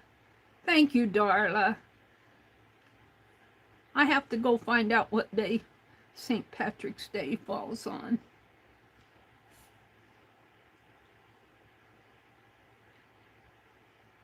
Got a church here for some reason. Where's my... Oh, there it is. I need a... It's down at the bottom. My phones, I have the search bar on different phones at the top and bottom. So, what day is St. Patrick? I think it's always the 17th. 2026. Go. St. Patrick's Day celebration. Date the 17th of March. Yeah, I thought it was. I wasn't sure. So that's on Tuesday. So if you're around Tuesday morning, we might play this in my morning stream. If I can remember. I'll have to write me a note. We might play it in a Friday stream too. An evening or a Sunday stream. All right. Let me go back to my chat. It's always the 17th, isn't it? Patty, you're behind. Check to see your live stream if your live is clipped. 17th. It's the 17th. Tuesday the 17th. You see, here's their game board, and there's directions. I have to read the directions, but the good game board, this was split in half. But the good game board is over here. I could see playing this game. I don't know how many players play it, though. I'll have to read the directions. Get this out of the way. All right. So, and the pages are, of course, this is a Barnes & Noble book, New York. And you know, some of them are upside down, and because she gave away pages out of this book. The Leprechaun Companion. And this goes here. And this probably goes... Well, that face is there, so one of these... This is a folder. This isn't part of the book. This probably goes like this, somehow. And... It looks like they have a Celtic Irish design in the background. And they have, see, some of these pictures, she probably gave away the other half of this. I was trying to make sense out of it. It looks like this is an arm and a part of a head. And so I think the other part of this was probably his face, and she gave it away. This is page 6, and this is page 18. So whatever was facing this was given away. This is page, it's either 79 or 18. I think it's, 19. I think this is 19. Fine gentlemen like myself don't grind corn. I'll go out and see a little of the world and show off my fine clothes. You see, here's a leprechaun in here. He's in a keyhole. But there's other ones too. Now something like this, I could do it smaller and just put the portrait view on here. But it looks like here's his hand. He's got a big hand, a carrot beard, and these are his legs here. And he's got a big head. This one is really interesting. I wouldn't mind doing this one and make it small. It's a circle, and this way he's grumpy. But if you turn it this way, it's his hat, and he's smiling. That would be kind of fun to do if I could work it up. So that's a contender. Here's the directions for the game on page, I guess that's a 95, and it's carried over to page 96. And I don't know if there's any more directions.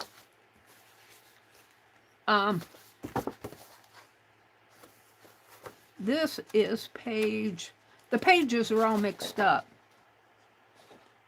Whoops, I guess it goes like this. Looks like his face there, doesn't it? This is page 38. See, here's he's standing, but here, I thought this one was cute. Let me hold him up so you can see him a little better. I thought this one would be nice to do on an envelope. And I don't think it would be too hard just to sketch him in there and maybe do a little watercolor on him. So I'm leaning toward that one because I have to do 6 of them. And I think I could do that pretty fast. Now, it may not look exactly like him, but he'll be my inspiration.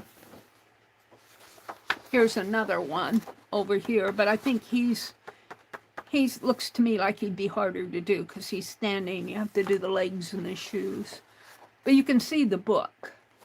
I'm going to keep, what was it out? This one? I'm going to keep this out here. I'm going to pull it out of the book because I think that's the one I'm going to do. But we'll look at the rest. Here he's carrying a bundle. Now, I don't think this is a leprechaun. This is a Ogham, O-G-H-A-M. Before the coming of Christianity to Ireland, there was a great taboo against writing down most forms of knowledge. So bards and druids and the like committed the whole of their history and beliefs to memory. This was not because they lacked writing, but because they believed that timing and circumstance were as essential to understanding as the words themselves. If they did not wish to write things down, usually for purely practical purposes, they used Greek or Roman letters, or else their own secret script, Ogham, O-G-H-A-M. So I think the Ogham refers to the secret script, because that's what they're saying here. If they did not use Greek or Roman letters or their own secret script, Ogham, this was said to have been by one of the, Tuatha, T-U-A-T-H-A, Ogma, sun face, who carved the characters on the 4 edges of a stone pillar he erected for the purpose. So here he must be carrying the stone pillar. I'm not going to read the rest of it. You get the idea. Rainbows. Here's his face. Now, I don't know what all this is. I haven't made it all out. This is his ear. Looks like there's some eyes in there. Oh, there's another face in there. A couple more faces. Looks like there's about 3 leprechauns there. And not all of them are leprechauns. But I don't know if this is a leprechaun. He looks like a leprechaun. He's going to be one. I think it's talking about games here. Festivals are the main social events in the leprechaun, otherwise solitary lives. They are the occasion for sporting events and many other games and entertainment. So he's playing a game, it looks like. Looks like he's boxing. There's a horseshoe. We might put the horseshoe on there. And I guess I'll leave the boxing gloves on him. Looks like he's boxing. I can't make all that out right now. Well, I'm going to save this one out. I think he's cute. Unless we run across something else here. This one almost looks like a wizard. A true tale catching leprechauns. He's kind of cute. But this is red cap. Red caps are among the most vicious of leprechauns. So he's a vicious one. BWCA.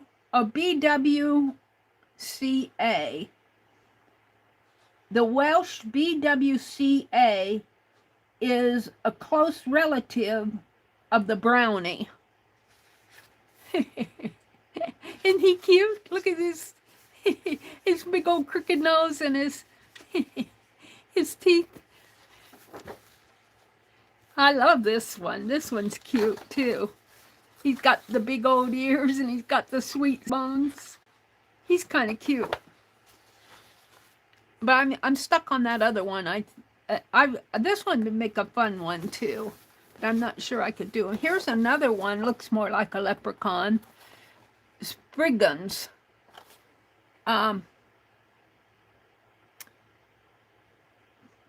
Pixies, Piskies in Cornwall, are the closest to leprechauns, but it's, Spriggans, Spriggans, Spriggans, are standing stone sprites said to have come over from Brittany.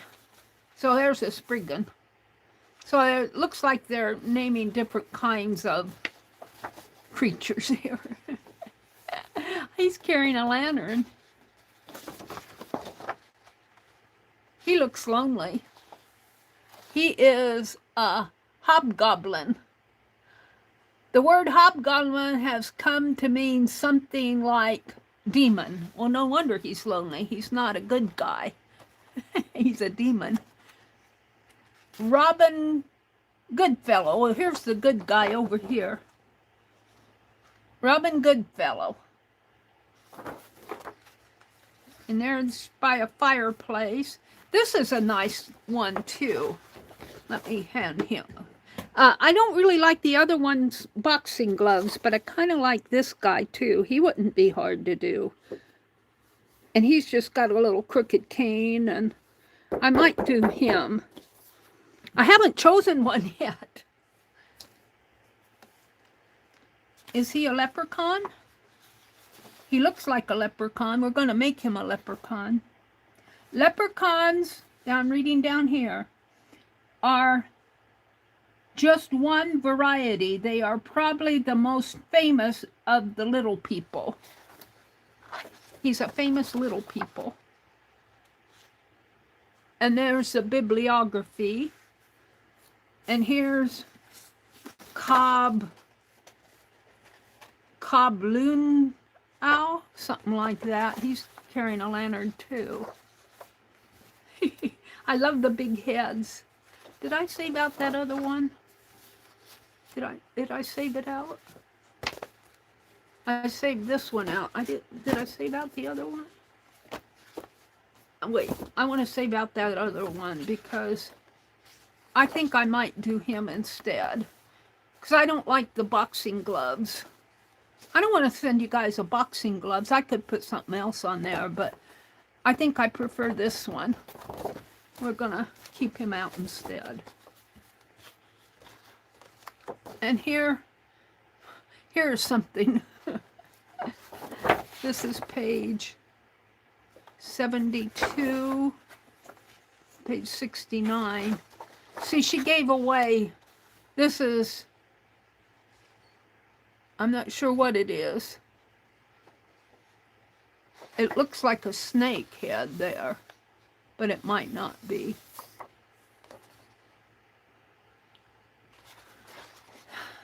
Fairies. I love this fairy. This fairy is cute. I love that. That would be fun to do another time. And of course, when I do it, I'm getting inspired by the art. I'm not copying it, you know, tracing it or anything like that. I'm just drawing it on an envelope. And I'm not selling it, I'm giving it away, so I should be okay. Looks like they're having a drink of something interesting there. And here they're getting together in a little group. Work. Oh, they're going to work. This is really a cool book, I have to say. Look at her. Isn't she cute? Isn't she cute? Her big long nose. And she's sweet. She isn't just cute, she's sweet. And this looks like a sewing machine. See, there's the needle. What does it say? Yeah, there's the spool of thread. What does it say? I can't read the small print. I'd have to expand that print. And it's light. They printed it in like a light font. I mean, like a light color. Looks like he's running away with the spoon. He's got a fork, a pencil, probably a knife and a spoon in there. He's getting away with the goods. Aw, look, he's got a rose. Aw, that one's cute. I like these. These are fun. These are just, this is really a fun book. And it looks like the other side of this was, because this is page, I don't know, page, this is page 29, this is 30, this is page 15, this one goes back to the other one, this would be 16, I don't know what page this is, this looks like Humpty Dumpty there. Another cute character here. Dwarf. Dwelf. D-W-E-F-F-I-N-G-S. Dwelfings. On the whole, leprechauns prefer to adapt somewhere to where their needs rather than build a house from scratch. If they have not attached themselves to some human habitation, an abandoned burrow or beehive, hollow tree, or snug cave is their usual choice. So it's talking about where they're living, their dwellings. Some sort of signs. He doesn't look very happy, does he? It's pointing to his nose, to his nostril and his lower lip there. His earring.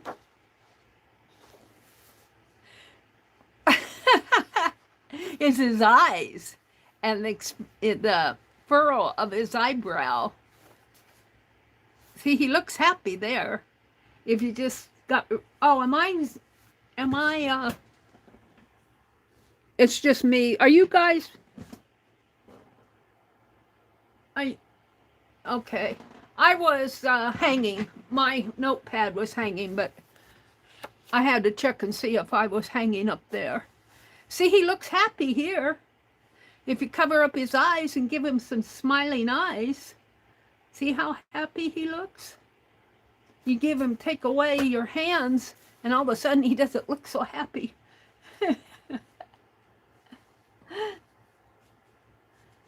And this one's cool. Now, if I had time, I would put him on a bird, but I don't have time tonight to do all of that. This is a cool piece right here. And here he is with his gardening tools, his rake and his spade, and looks like a broom, a teapot. I don't know what he's doing here.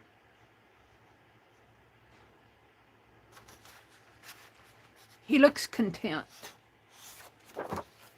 And here's the last one. And then we go to the game board. I'm going to leave this out in March. I might do, we'll see what I do in my other streams. But I pulled out this one. And I might zoom in here. Let me cover up my light here. And let me get the envelopes out. Where did I put my envelopes? Did I put them over here? I have my watercolors here. I have my Winsor Newtons. And this is just some play watercolors. These are just some student grade. I think I'll use, if I can get this one open. I always have trouble opening this one.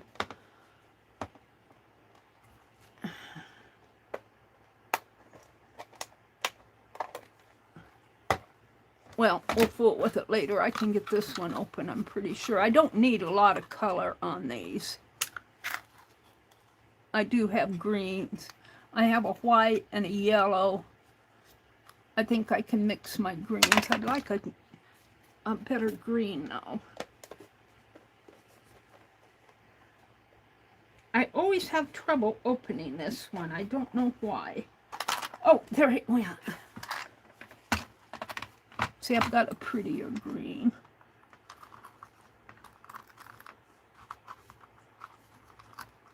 Come on. I haven't done watercoloring in a long time. And I do watercoloring not as beautiful watercolors, but more as accent works and urban sketching. Oh, this thing needs to go back in there. There. This one goes upside down.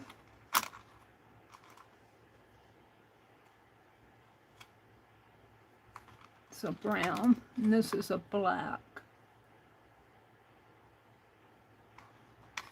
And this looks like a brownish red. I did not swatch these, but it looks like I come to the greens here. So that's what I'm going to use, but we're going to sketch them first. So let me put these, I got out those envelopes. What did I do with them? They're here. And up there. So I'm going to sketch one just by looking at him. And I'll zoom in just a little here.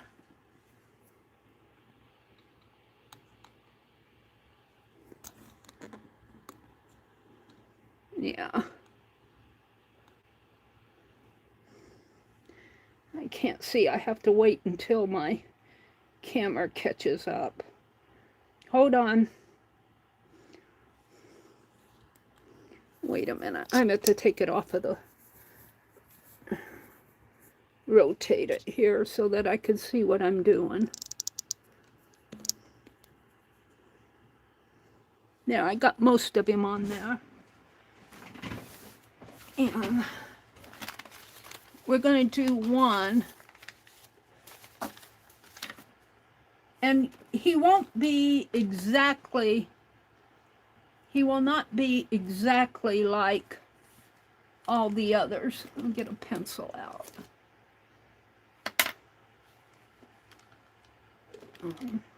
We'll use that one. I'm just going to do a light sketch first so that I can figure him out. So he's got kind of a, if you look at him here, I'm going to take this fabric off for now. If you look at him here, he's got kind of a round belly, his coat, skinny arms, a big head, and then a hat. So, and this is just about the size of the envelope. So if I make my drawing about this size, I might even move it over a little here. Make sure I'm in frame here. So I'm just going to kind of lightly put the hat in here. And I know my hat needs, the brim of the hat needs to come in here. Like that. Now it won't look the same because I'm not this artist, so I'm just getting inspired by his sketch. And then it has a brim up here, maybe in here, kind of comes around, and it has a little broken spot there, comes around this way, kind of comes to there, and then it just goes kind of up to a stovepipe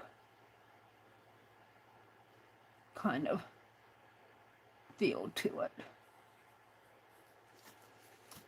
And then his head, he looks like he's got a patch of hair, and I'll bet it's red. What do you bet? And he's got another patch over here. And he's got these big ears. Are they pointed? Sort of. You can see the point here. You don't really see it down there. But before I put the rest of the head in, his shoulders come about. And I really like that this guy is almost this envelope size, because I can actually, he ends about here, so I can actually make him a little bit taller if I want.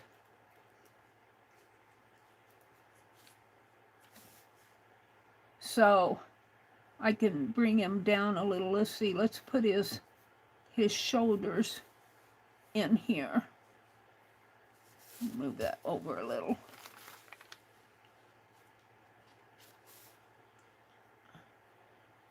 So, and he's got real skinny, I'm right in here.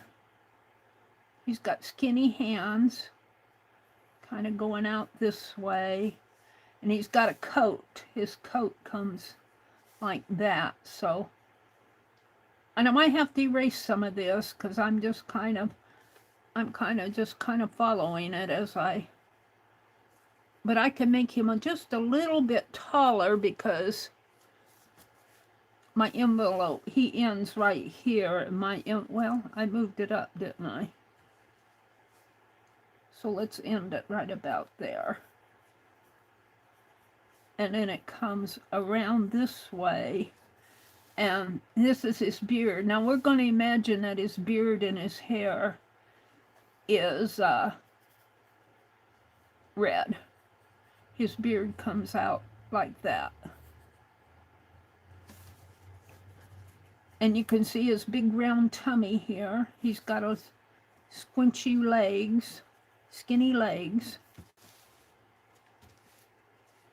And I'm doing this in pencil. Once I get it done, what I might do, like when I do my other sketches and things, is I just get the outline, then I cut him out, and then I just transfer him over to the others. It's just when I'm doing things over and over and over, rather than try to draw him 6 times, I might do that here.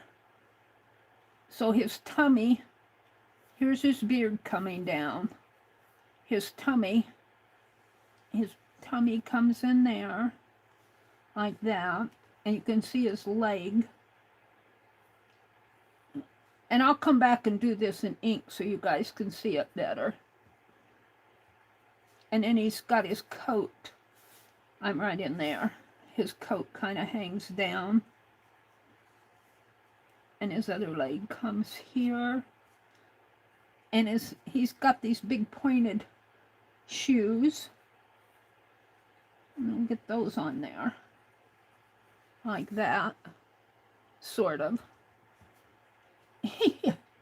His legs are so skinny they hardly fit in the shoes. I think he would lose his shoes. It must be pasted in there. The other shoe comes out like this. All right, now his beard is in here. And he's got looks like he's got a rose or a pocket watch or something. His coat comes around, and I don't know what all this is. It looks like it might be a pocket. We'll make it a pocket.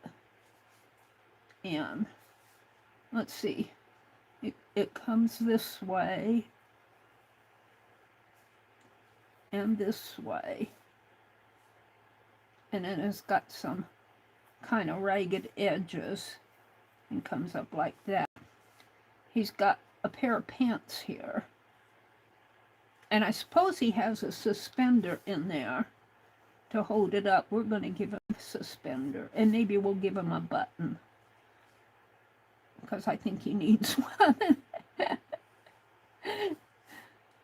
I don't see a button here. I see maybe that's a pocket watch or something.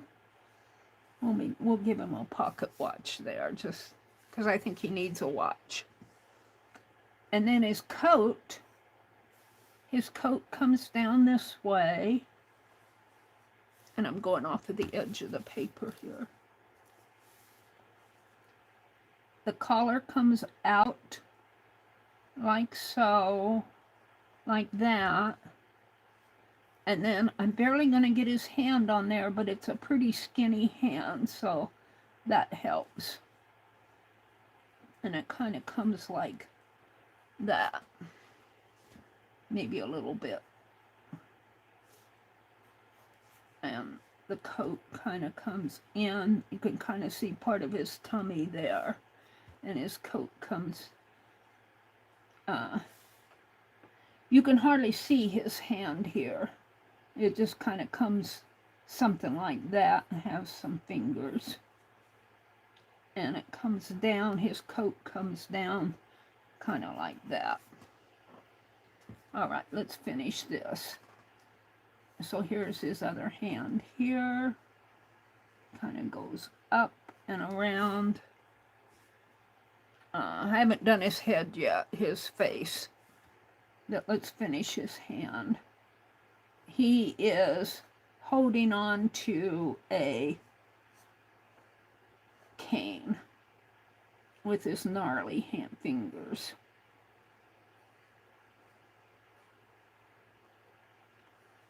And the cane, let's see, I gotta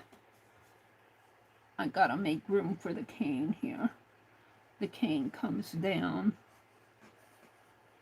and comes around like this. So his coat is gonna have to be a little skinnier. All right, I think that's good. We'll go back over him in ink. So I got his body and his head. His hair comes out here. Now he's got a big old pointy ear that comes way out. And like this, almost. And got the little ear shape in there. And we're going to make this a little pointy because he's a leprechaun. It's a little roundy up there. Maybe that's too pointy. Uh-oh, this is a dirty eraser. I have an eraser over here, don't I? I got all sorts of erasers here. It doesn't matter because I'm going to cut this guy out and transfer him to the other envelopes. Here's his ear. Here. Here's his hair. Now, his eyes and his expression is what's going to be what really makes him. He's got hair here. His other ear kind of comes out like this. And kind of a little down like that. And his face and his cheek comes down this way. Now, that might be a little too much in there. Let's make it a little more. Give him a little bit more room for these eyebrows here, which look like that, and then his nose comes like that, and he's got a big nose. A big nose. And then he's got his cheeky bones and his big wide smile. And then his beard comes down like that. And his eyes are round. They're round like this. And all you see are his eyeballs in there. I might change his eyes a little because I think they look a little creepy. If you just look at, let me hold it up so you can see. If you just look at his eyeballs and nothing else, don't they look a little creepy? Just look at his eyeballs. He looks a little scared. I might make him a little smiley. I might make him a little more smiley. I don't know how, but we'll come back to the eyeballs. We'll put the other eye in here. So there's an eye here. Maybe he saw a lady leprechaun, and it scared him or something. I don't know. We'll come back without the eyeball. Maybe we'll make him more roundy like that. Make him a little friendlier like that. All right, I think I'm pretty happy with this. We'll give him a little bit more of a lip here. I hit the edge of the paper there.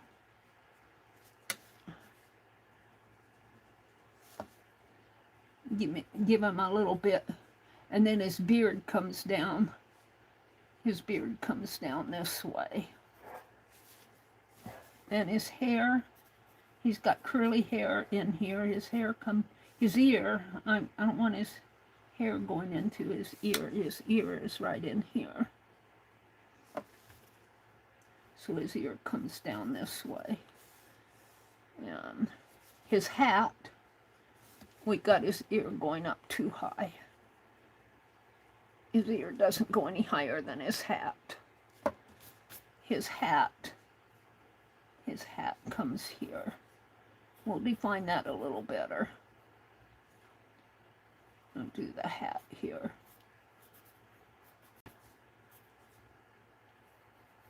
All right, I'm pretty happy with him. Let's draw him in my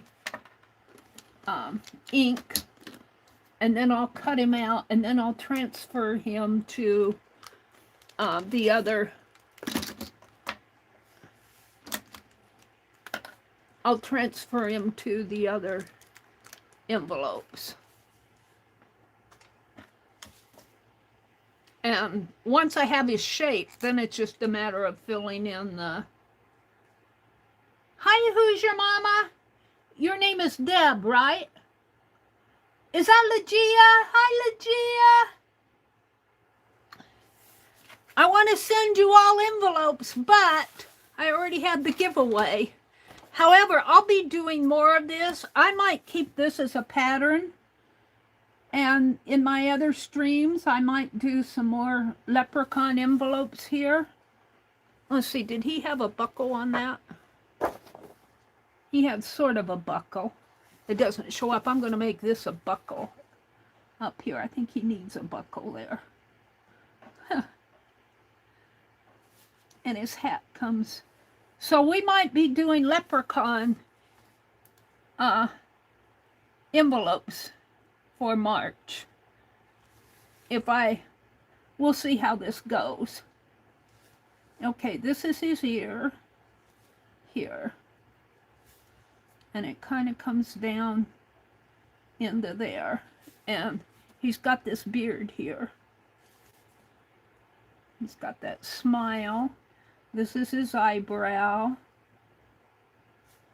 And his big old nose. Like that. Oh, we'll just kind of color. That will probably be red. His hat goes over this way. Comes around like so.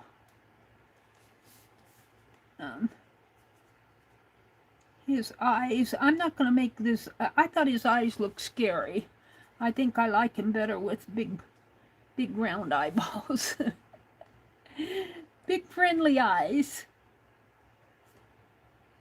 It did have the crinkles there. And he's got some cheekbones here. And a smile. Kind of a little lip here and a little, and then he's got his beard coming down this way.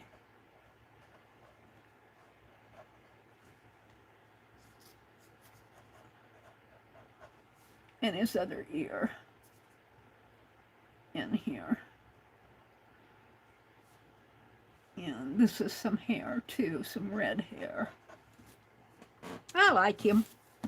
And he's got, I'm not sure what I did here with his shoulder. I think that might be, he needs more of a shoulder here. His arm. I caught that before I inked it. I'm glad. Where's my eraser?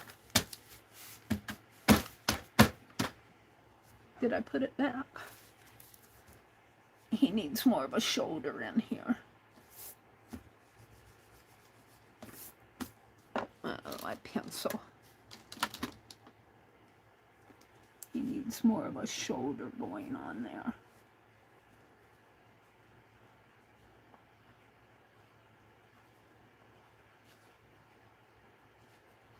Yeah, that's a little better. Maybe a little, this area in here isn't quite right. Now I'm getting inspired by this art. This really is me just doing an envelope for giveaway. This is out of a leprechaun book that was sold at Barnes & Noble. So here's his coat coming down this way. And then his hand, his gnarly hand here is holding on to a cane, a crooked cane. And we'll make that go clear down to the bottom. And then he's got this coat, the collar. Since I changed that shoulder, I need to redefine this. Collar comes down this way, and then the coat comes down. Maybe something like that. And then he's got this round tummy. There's his tummy. His legs come down into here. And then he's got the bottom of his coat, the back of his coat. And then here's his shoe right here. And let's see, my eraser again, I don't like this area right there. I'll erase that. I'm going to give him he's got a pair of pants here. And I'm going to give him some buttons there. And maybe a suspender. And then this is his scraggly beard. His red beard. And this is the bottom of his lip. Now, on his face, it really kind of comes more like that. But this is his lower lip here. Whoops, I marked it. His lower lip is in there. He doesn't have to be perfect. If this were for a book, it would have to be perfect. And then he's got his round tummy here. And his legs there. And this is the coat. I'll make the coat probably green, a dark green, and his pants either blue or green, probably green. All right, over here is the rest of his color on his coat. His hand. His hand here is just kind of holding up, open his coat. He's not really doing much there. That's okay. We could put a shamrock in there. 4-leaf clover, a 3-leaf shamrock. We could put a shamrock up there. Let me draw one in. I'm just going to imagine a shamrock here.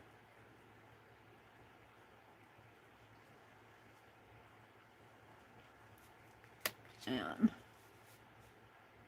like this, like he's holding it.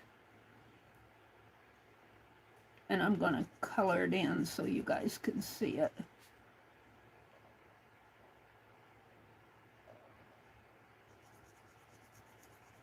In there.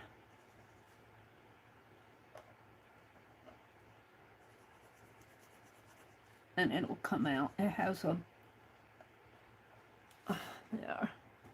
And then his other shoe comes over here. And we'll give it a little point. We'll give this one a little more of a point. And I think that's pretty much him. So I'm going to cut this out, and I'm going to show you how what time is it? It's 8:27. So let's just open this envelope up. Grab my little scissors.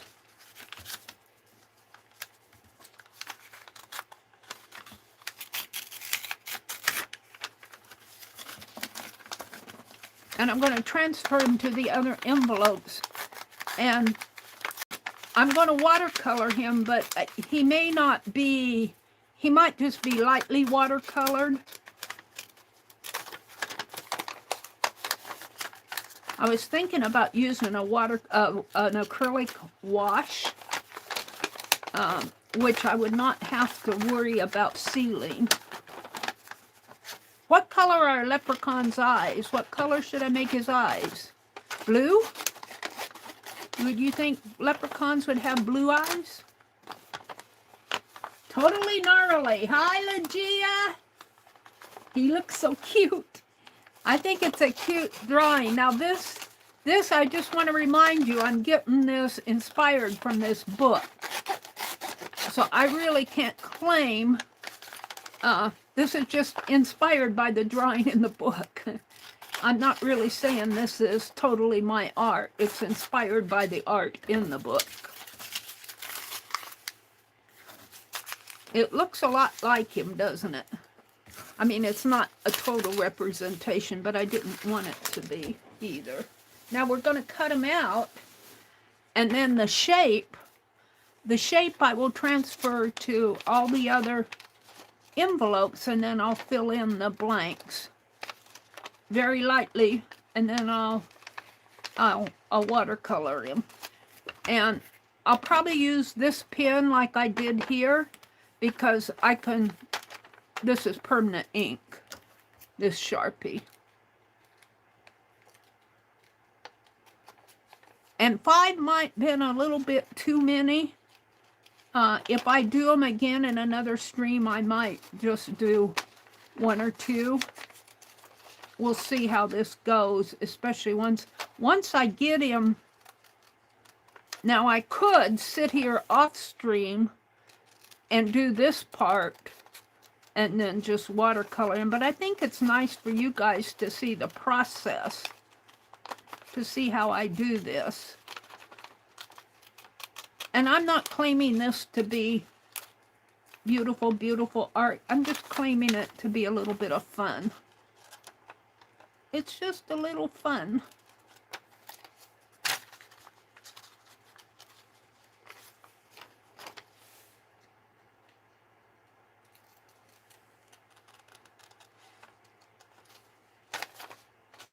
Legia, how are you doing? You have to go to work tomorrow? Did you go to your museum and oil paint this weekend? Legia says, we like seeing your process, Mary. Thank you. I think they originated from Poland, Krakow. Oh, really? The leprechauns? Legia says, I was reading about the pointy shoes from medieval ages were worn predominantly by wealthy men. Ooh. Also, they caused a lot of bunions and broken toes. Probably because they were soft. The pointy, they look like almost like they're running around in their stockings, don't they?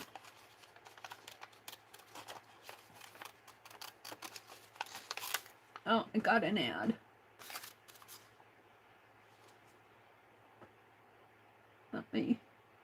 I'm on my top chat. Let me get on my all messages.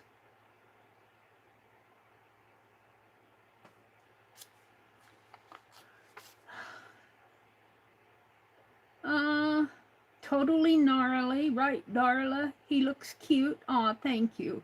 All the better to see you with, my dear. Who's your mama is here? She says, hi, Legia. What a cutie pie. I tried to do the giveaways before I start this process so that earlier in the stream, but then I feel guilty because some of you don't get in here until later, but I've already had the giveaway. But if I have it late, a lot of people can't stay. So there you go. It's 6 of one and half a dozen of another. Let's see. Do I want that? I don't think so. I think I want it to come around like so. And let's go ahead and I'm going to cut all the little ins and outs here.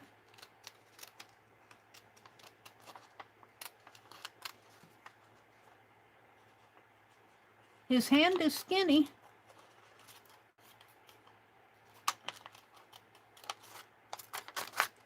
To do a fussy cut here.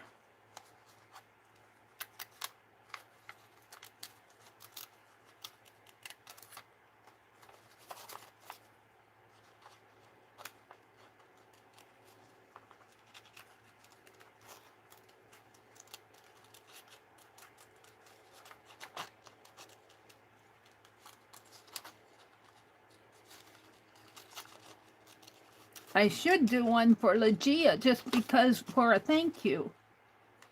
But I have something else I'm going to do for you, Legia, as a thank you. Legia, I think I can get my printer maybe, I'm thinking the middle of March or the 1st of April, up around in there. It depends on what I have left from my budget after my bills are paid here in February. Legia is helping me get my printer. I sure do appreciate that.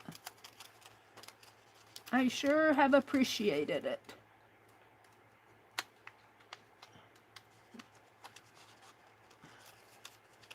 And I've already paid most of my bills. I kind of blew my money at Rebecca's this afternoon. I shouldn't have spent so much, but I think I'll be okay.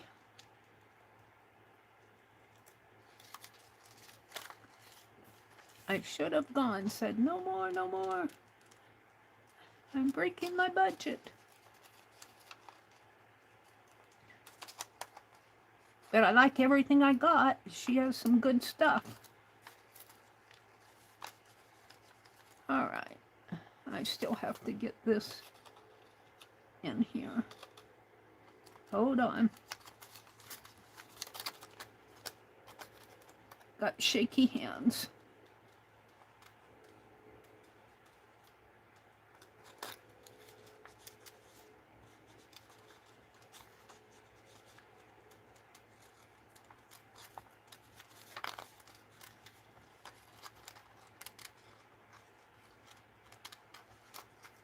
Come on.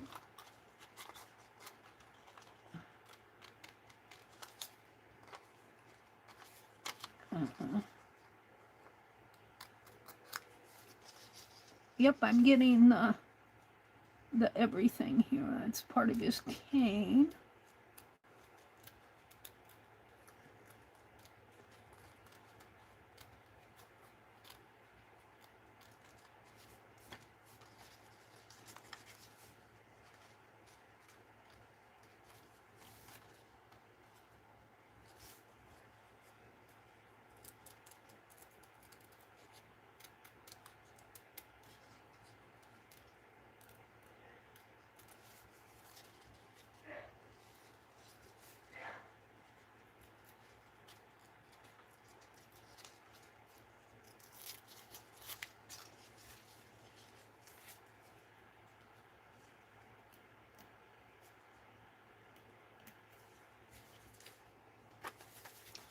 Have that little part on the inside. My hand's shaking. I might come back to that. Get that little inner part of the cane. And I need to do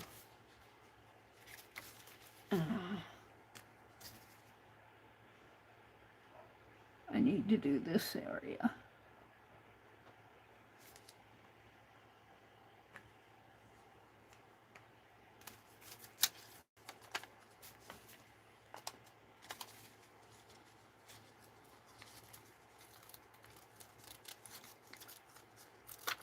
This really works in, if you have an area shaped like this. When you get all this in here, it works. But it's a lot of fiddling. There's a lot of fiddly stuff in here.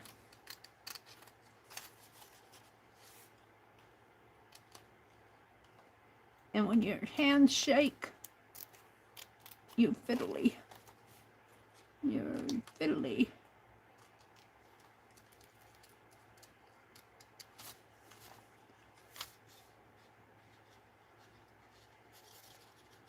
Don't cut my toes off, he says.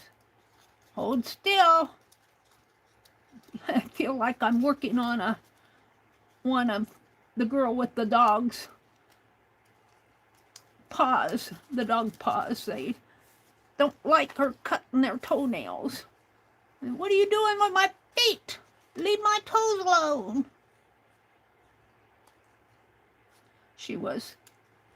She groomed a baby or a puppy Rottweiler today, or the video I watched was a baby Rottweiler, and a cat that was a feral cat, a street cat. All right, now what do I have left? This and that. And what I think I'm going to do with this, I guess I can kind of give it a little fold here and give it a snip. Get my scissors in there.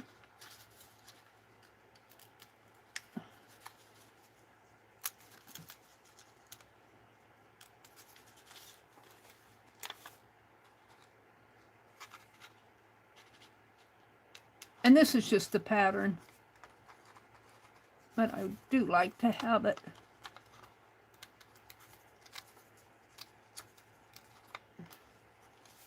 cut out.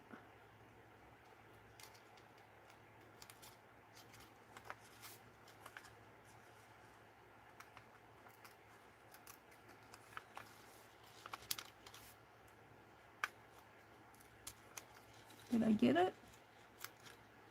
Yes. So all I have left is this little spot. Now what I probably should have done was put him on a stronger paper, but I didn't. That's a lesson for next time, because I'm going to trace around him 6 times.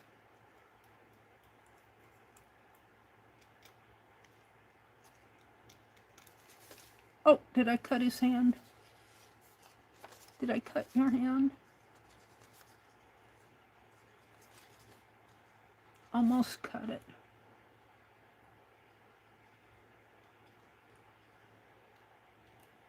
That's good enough.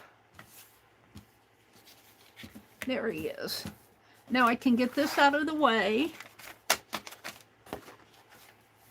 Get rid of all my scrappies.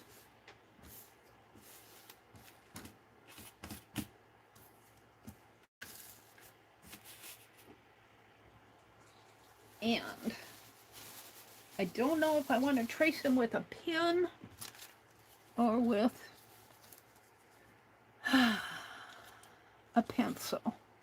I can go in and erase the pencil, but it's always a pain.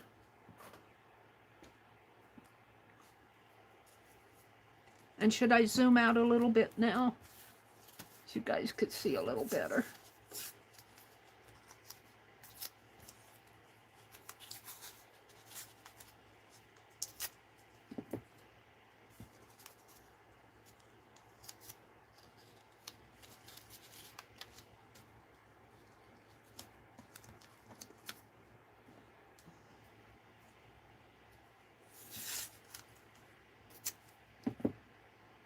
So I think I'll do it in the pencil. I'll have to erase, but especially if I use watercolor. Let me zoom out a little here.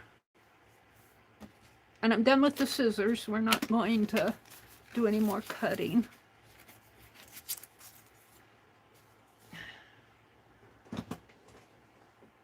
Oh.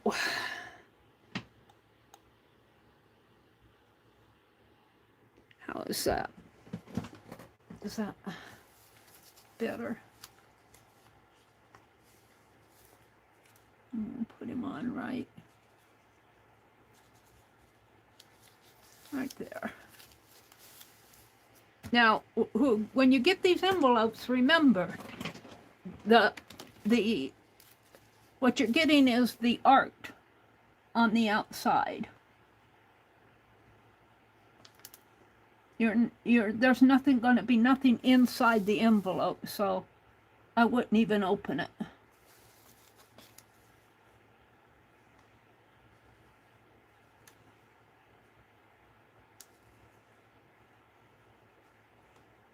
And I should probably, I got a electric pencil sharpener.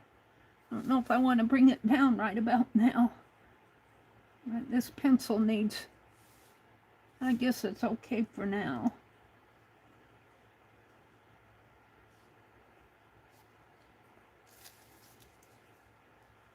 And we're just going to trace the shape, and then I'm going to fill in the details.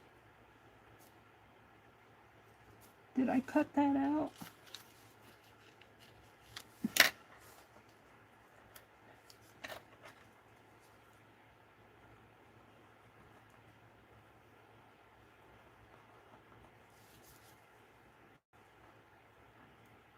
And that's part of the shamrock.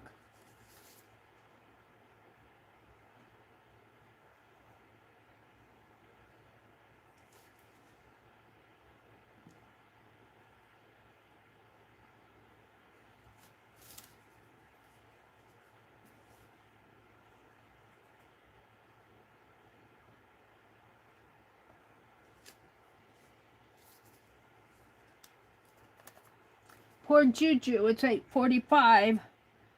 I went way over into her time on Friday night. I don't know if I want to do that tonight. She was nice about it. She comes on at 10. Does anybody know if Juju's coming on tonight? I can check at 10 and see if she's on. If she comes on, no matter where I am on these, I might have to quit because I don't want to cut into her time. Again.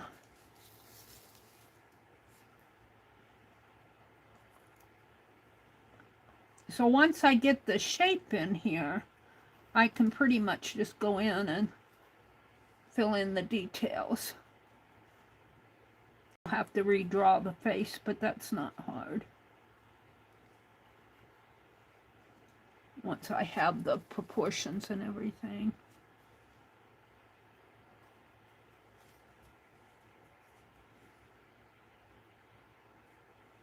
Or I don't think it is. They won't all look alike, but they'll look similar.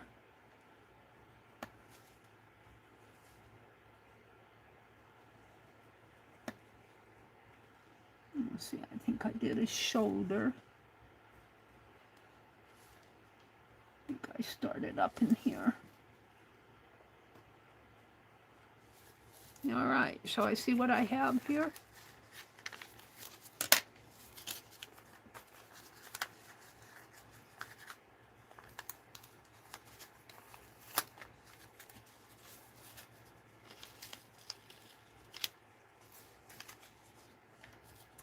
Alrighty, so here's his hat, and he's got his hair here. His hat comes around this way. Let's start with the hat again. And kind of has a broken, and then it has a buckle. We're going to give him a buckle like a pilgrim. He didn't have one in the picture, so I took some artistic license there. This is his ear. Comes down like so. And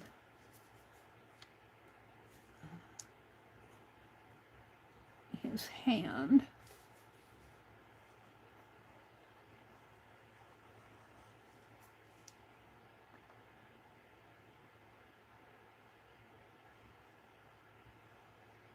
His gnarly fingers holding on to the cane.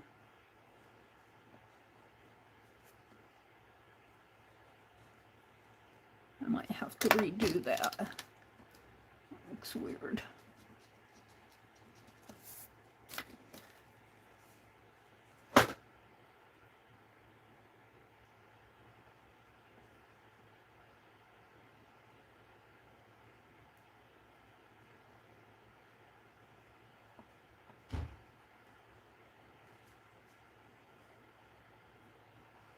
That's a little better. And his ear comes down to there. And then his beard, let's see, his coat has a collar.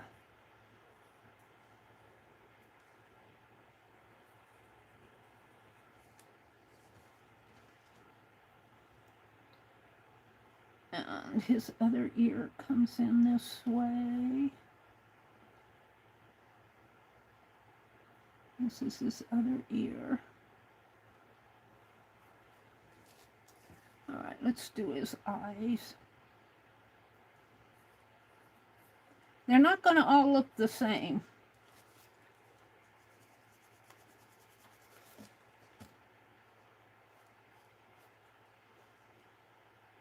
And I'll try to get them looking as much alike as I can. He's got the big old nose.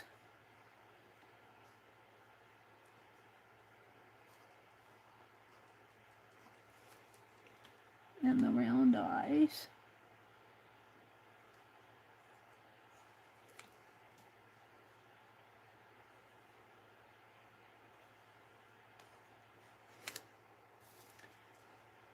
And the cheeky smile.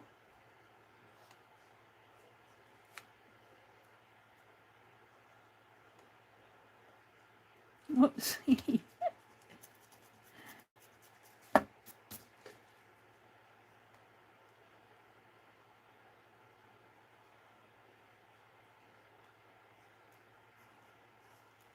And then his beard comes down.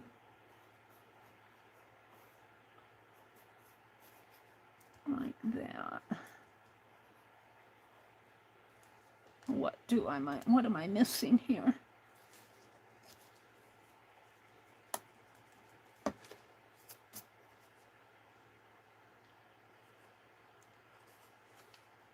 His hair is in here.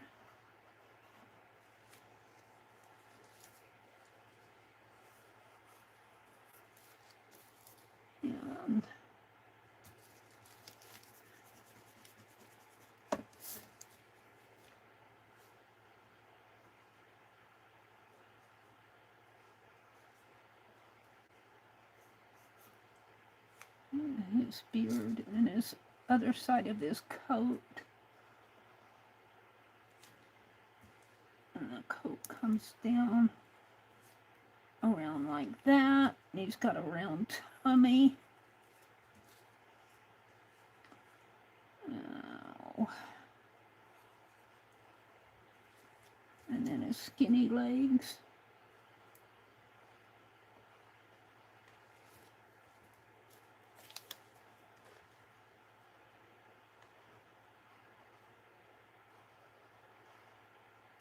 And his shoes. And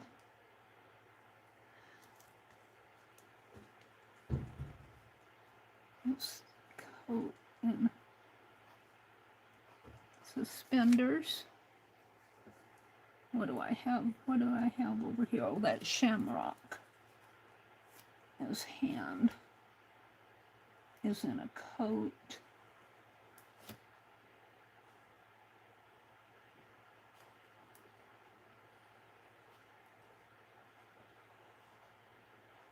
And it's holding on to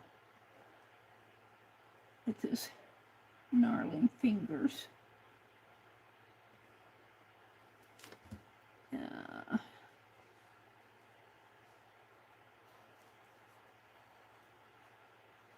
A shamrock.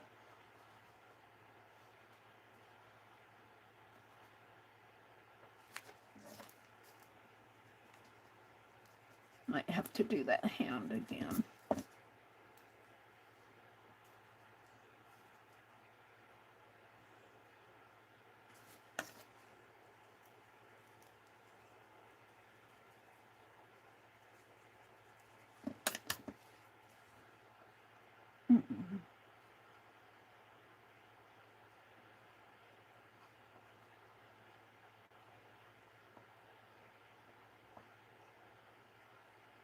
There. Now, let me do them in ink. It always looks better in ink.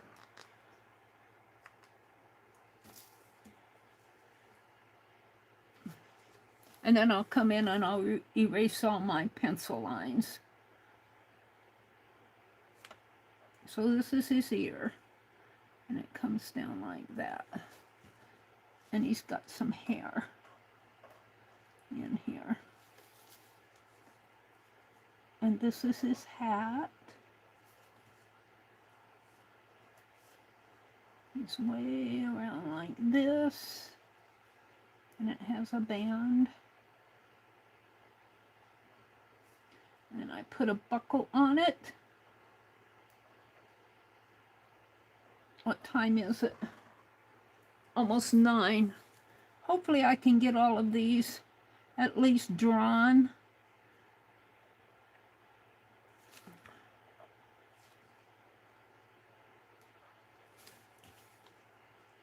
I hate to do any more unless I have these done.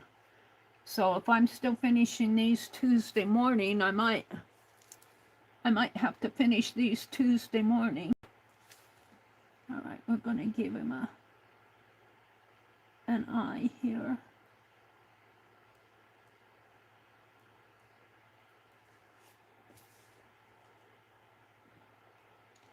And the big nose.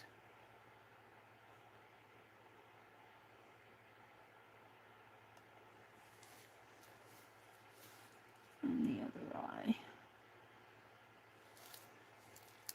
And then he's got some more hair in here.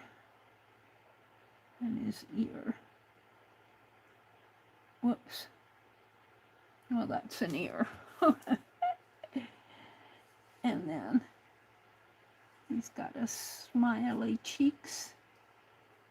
Oh, I couldn't get his other eye in here.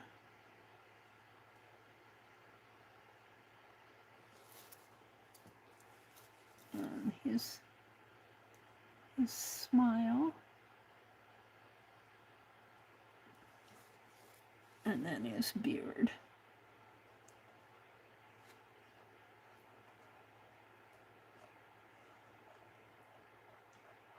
So you've got to keep working it with them sometimes before they kind of pop out. And I missed his shoulder up in here. Yeah, I guess that's going to be how it is.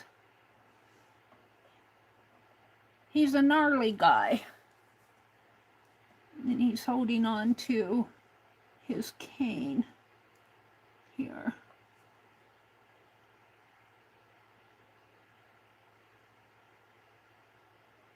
And this is his cane.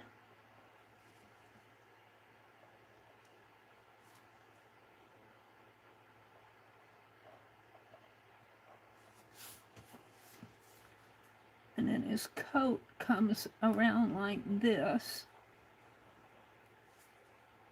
And kind of ends in there.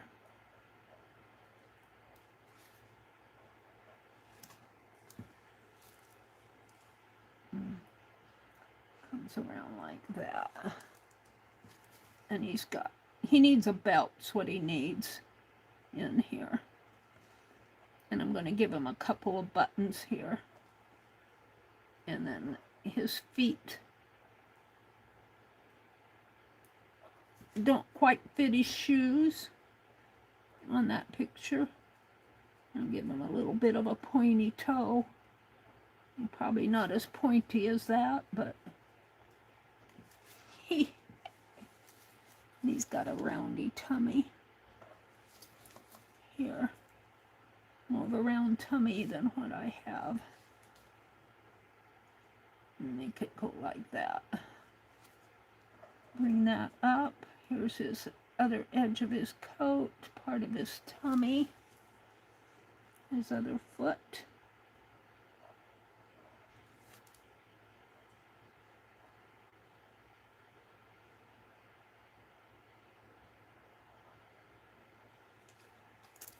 Oh, the shamrock.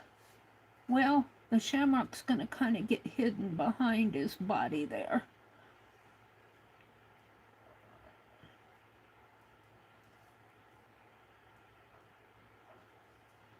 He's holding on to the shamrock.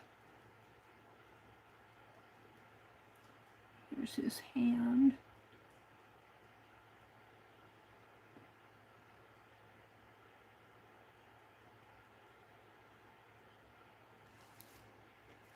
Not perfect. It is what it is. All right, I think I'm pretty happy with him. He looks different. He looks bigger here, but I think it's because I cut this guy out. So I'm going to go in with my eraser here and erase all the lines real fast.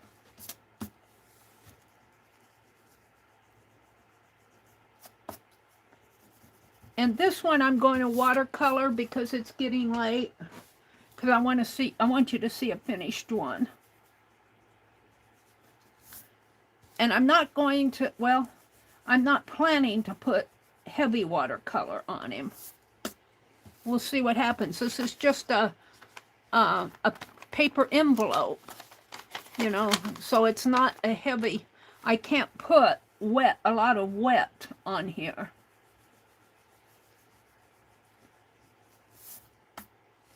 But I was going to use watercolor, and it probably wouldn't matter if I used watercolor or paint. It's still going to be wet.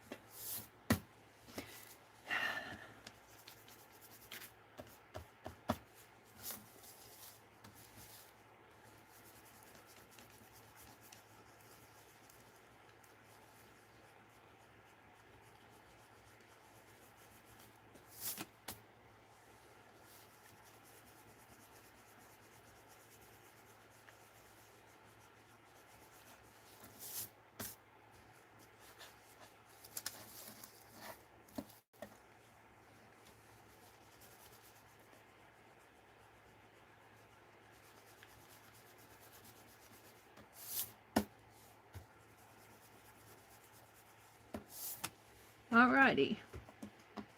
So we're going to set this aside for now.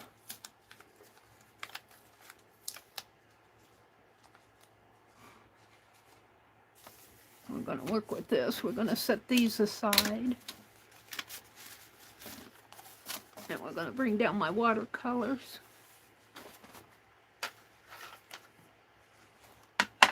Probably use this larger set because it has prettier greens. And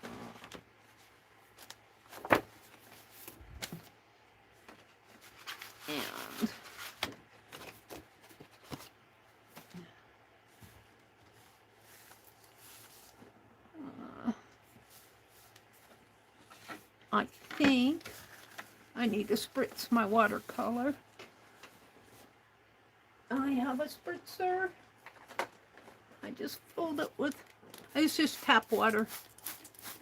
It's just tap water. I'm not too particular here.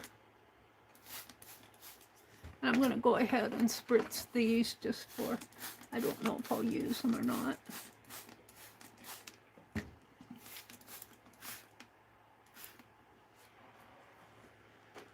To keep that close by. And brushes. What do I want to use for brushes? Let me reach. Let me reach. I'm not going to be too particular. Soft brush. I'll probably want a little one. And a tiny one for...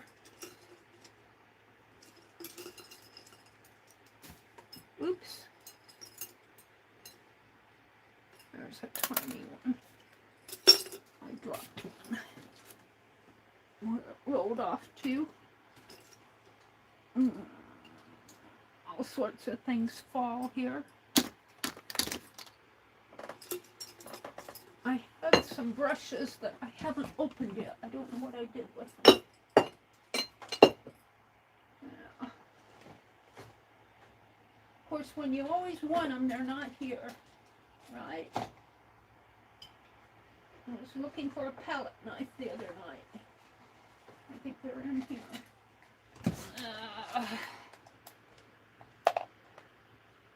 There's a small brush.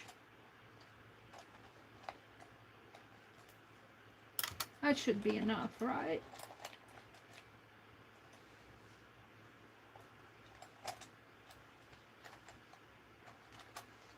And I think I'll grab a piece of paper to swatch with. Of course, once I moved it, something fell in its place. I'm going to grab a piece of paper while I'm standing up.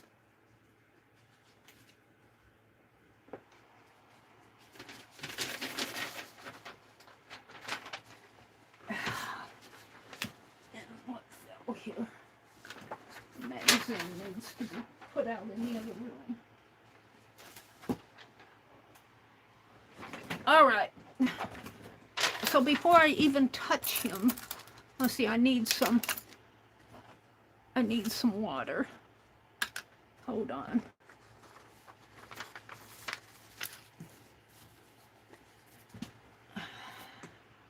I need a bucket of water. A bucket of water. And a towel.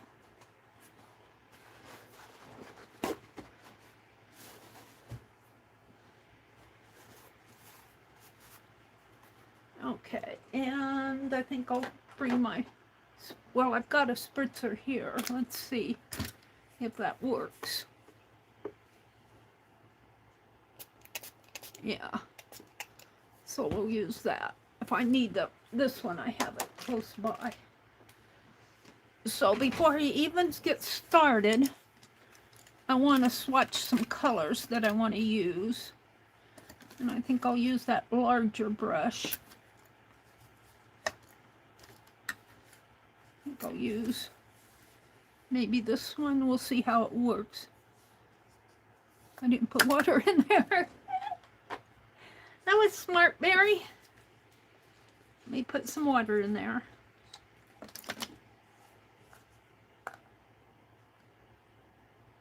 Looks like I don't know, is that ink? I'm not going to use, well, maybe I can wash it out. This is from that printer ink. Got a little blue in there, just let me dump it out. I think it'll be okay.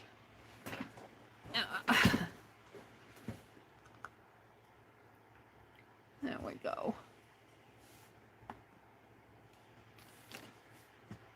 Don't spill the water. Meri could do that very easy.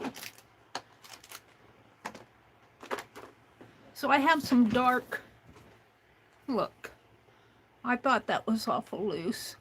Cheap brushes. Let's see if I can use it yet. I want to see what this dark green is. So, it's awful watery. Let's test this. So I think I'm going to do his coat in that color. And his face needs to be kind of a peachy, pinky color. Maybe a more of a color like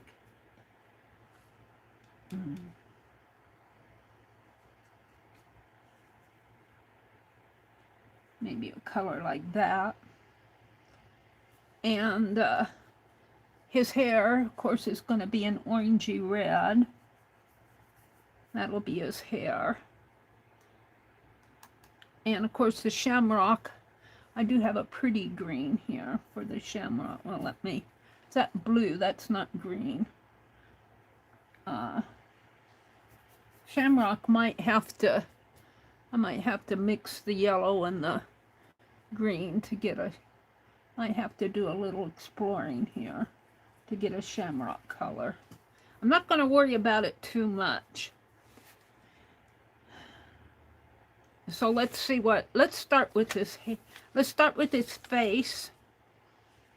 I'm going to move this now.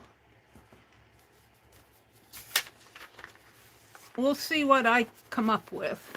If I don't like it, I'm not going to send anything I don't like. So we're going to do his hair in the kind of this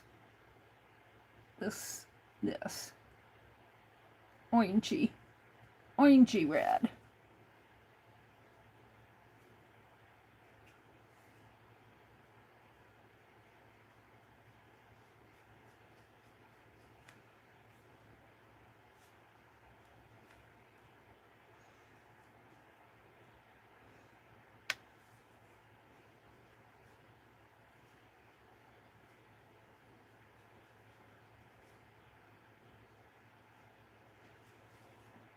I don't know. Does he need a mustache? I didn't see a mustache on him.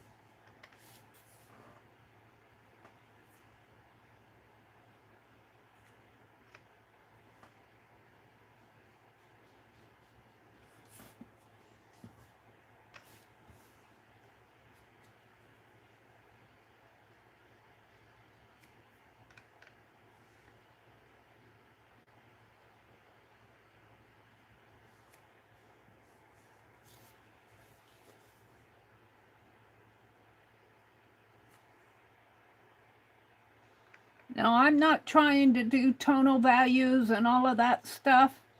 He'll probably be pretty two-dimensional. Let's go for this darker green for his pants, or his coat, maybe. That darker green. I think that's a green.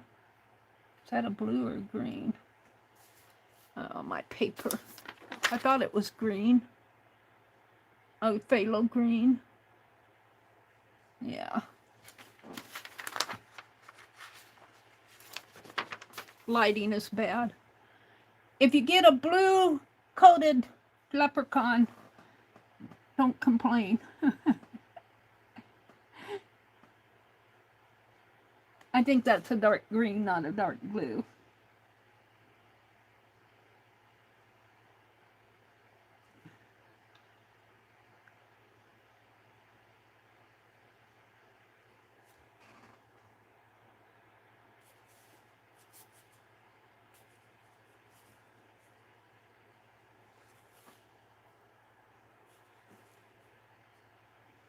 I guess maybe I should have only had one giveaway and given it away to one person, because I always think I can do more than I can actually do.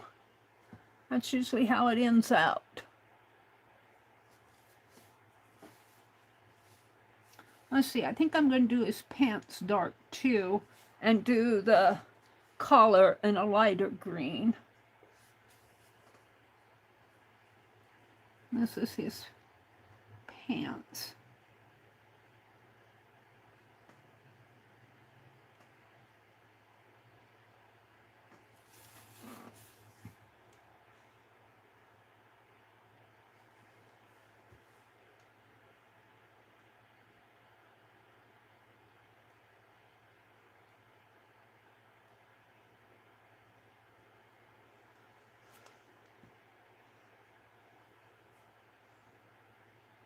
And his legs, I guess I'll do them in orange or brown. I think orange would be fun. Do them in this orangey color.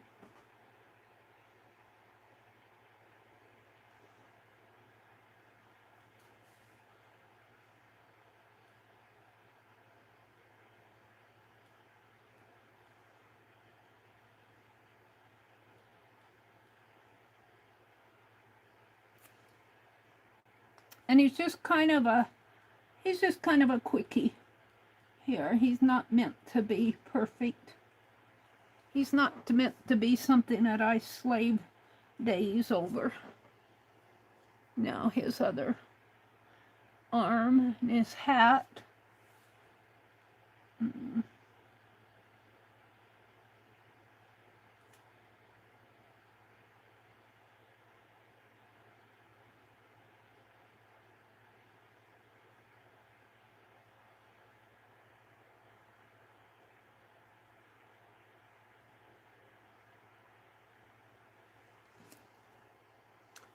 All right, now I'll come back to the inside of this coat.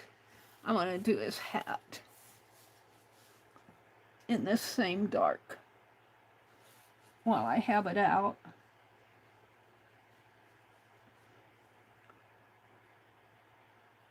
I could do it in the same dark, but make it a little bit more of a gradient value, but I'm talking about the inside of the collar there. But I think I'll make it a lighter green.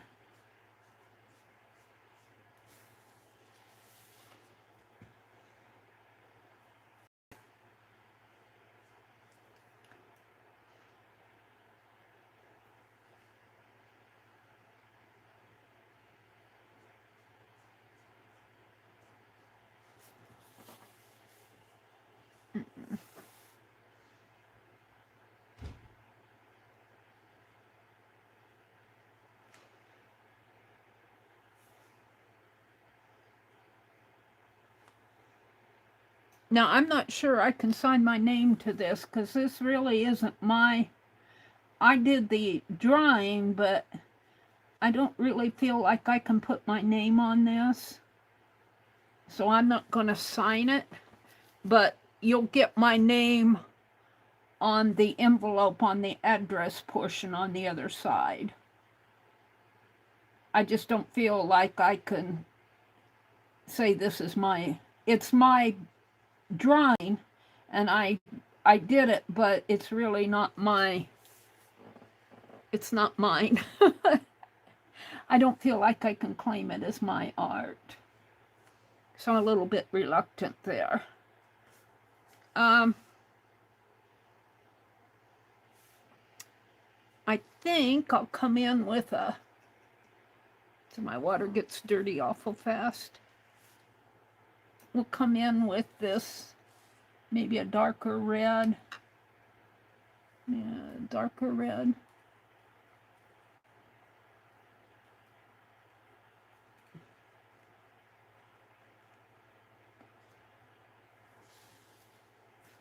band here. Almost a reddish brown.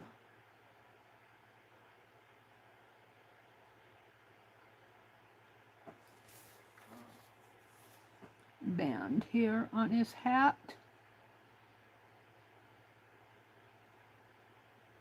And I think his cane.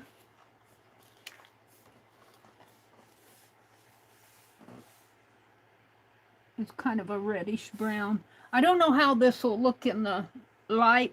You have to understand that my lighting is bad. Even with this overhead light.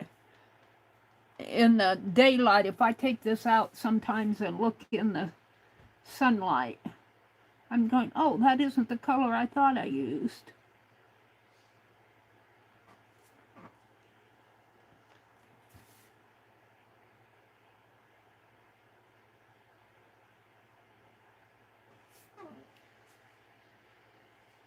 Now I'm going to do his beard again and give it another layer of that orangey color.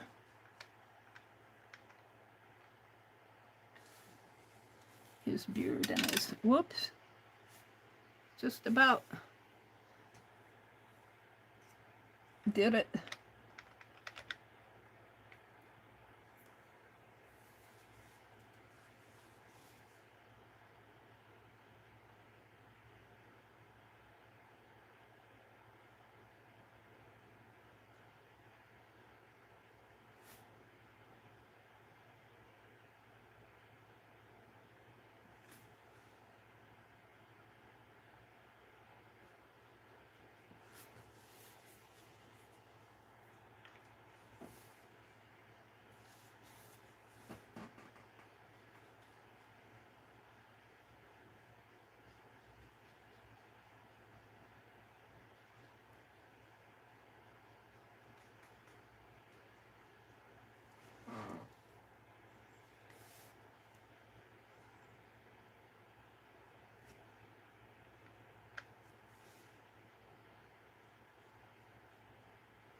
Alrighty. Now, what color am I gonna do his legs? I'm wanting to do them in orange.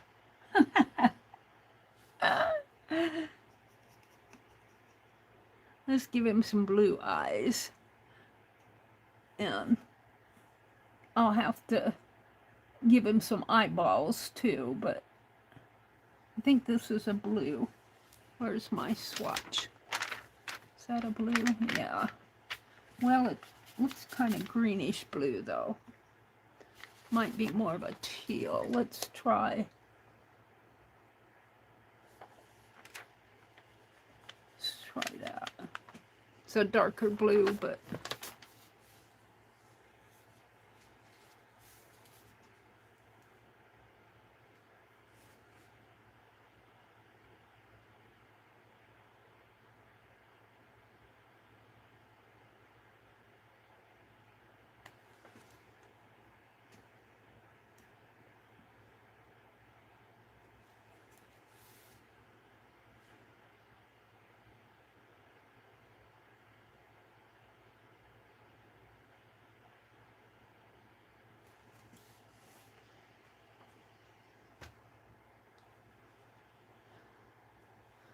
now let's go for the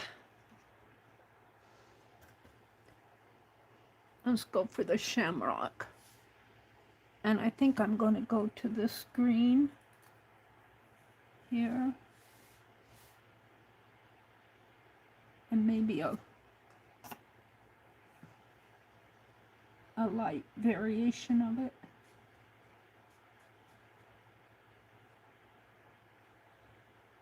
Kind of a light wash.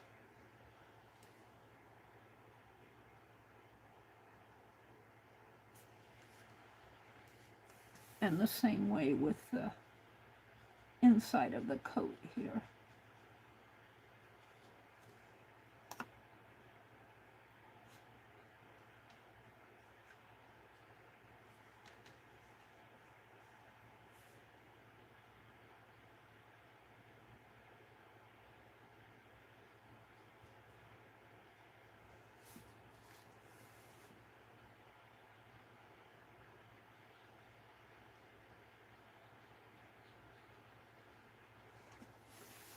Now, I think I'm going to give him orange legs to match his beard and a black belt, but let's do the orange legs first.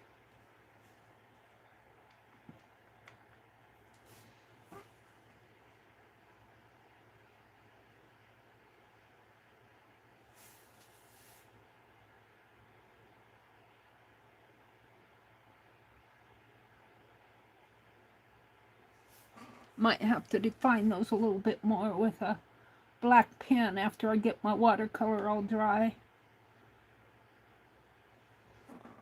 It kind of looks brown in a way.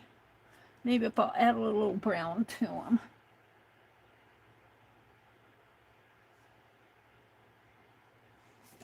And his shoes, I guess I'll make that same dark green.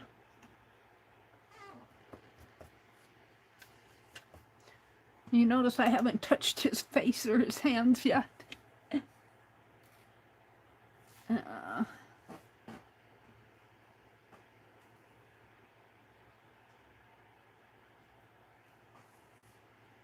These will not go out tomorrow. The postcards will go out tomorrow. These may not go out till the end of the week. Winners. Winners, whoever won it. But I will finish them. I might just have to work on them all week because I'm going to do 6 of them. All right. Now I think I need to get some clean water because I'm not going to dirty up his... Oh, I didn't... Well, I did do that. Let's do the belt. I want to do the belt as black. And I think this is the black. Let's make sure. Yeah. The belt is right here. And I think I'll do this right in there. Just kind of give it a... And this needs to be a little greener in there. And I'm going to mix a little bit of that black in here with his boots, his shoes.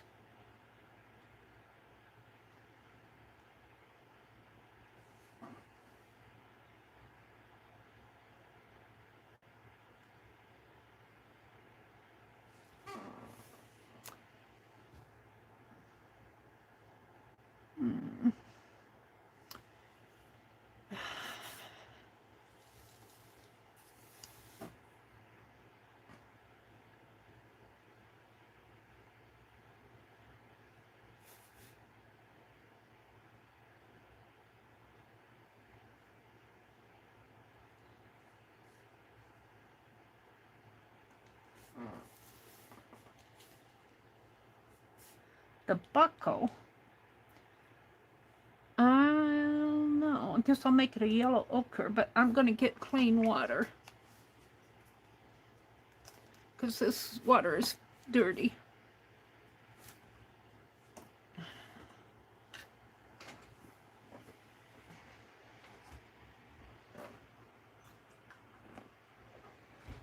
And let's clean out the cup.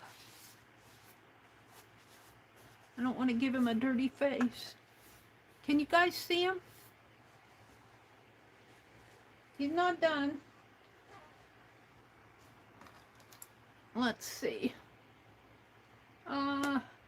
Water. Now get a clean towel. What time is it? 9:25.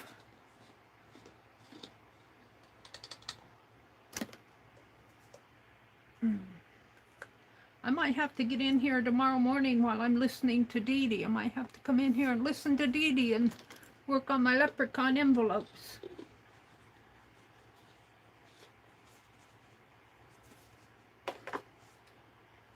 Yeah. All right, I need another towel.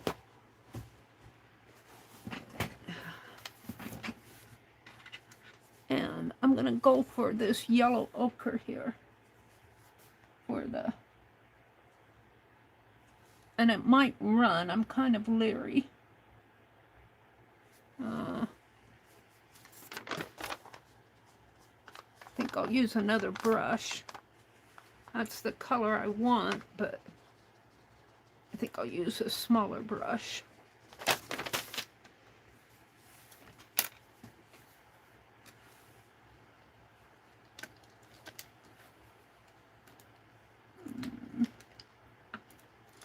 This one.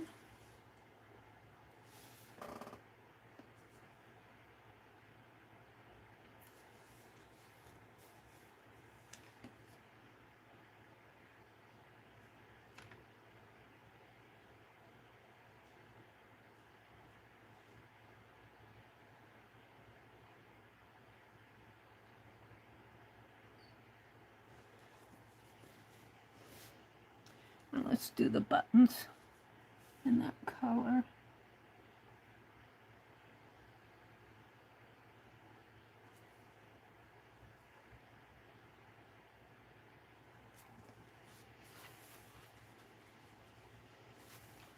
And then I'm going to go back to this light green over here, and I think this needs to be a little greener.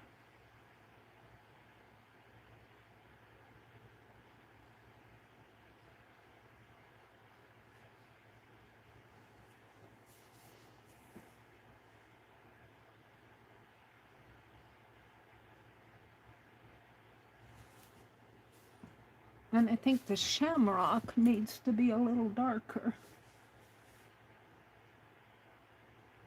If I can make it just a little bit darker.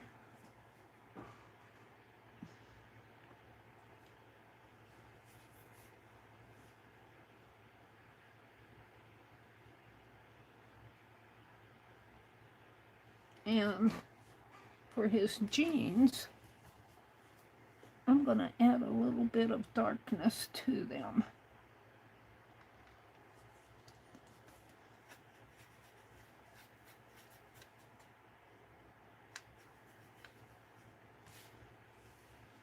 Especially around the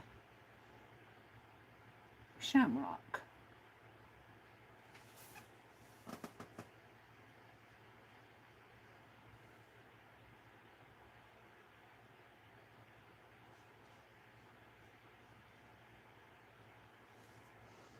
So that the shamrock, I'm going to outline that. Okay, now I'm left with his face and his ears. And of course, I stuck that water in there. So, I need to figure out what color I want to use. I don't really have a good pink color. I do have a white here.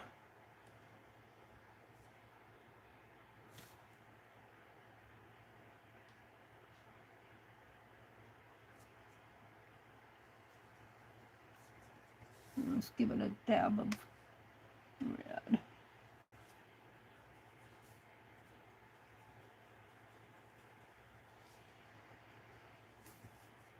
Some more pink, white.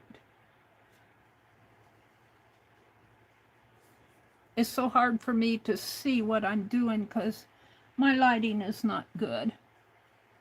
That might be a good color. It's kind of a rough, it's not a pink like you would see on a doll's face. Let's do it in here.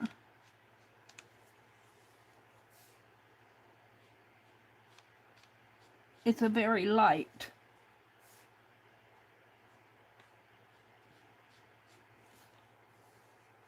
And I might have to do more than one layer here. We'll see.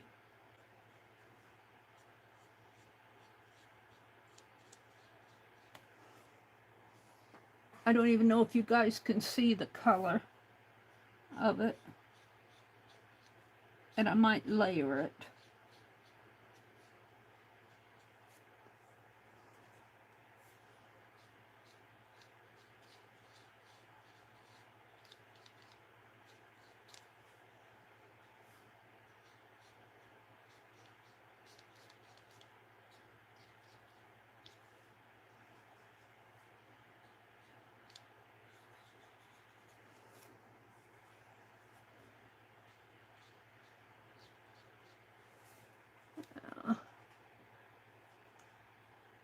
Sorry if my head gets in the way.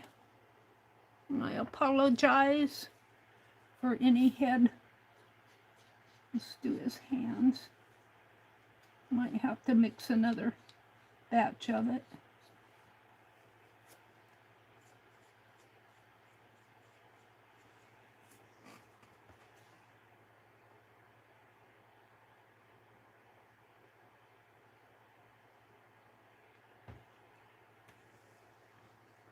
What did Teresa say? He used 3-leaf shamrock to explain the Holy Trinity, Father, Son, and Holy Spirit. Really?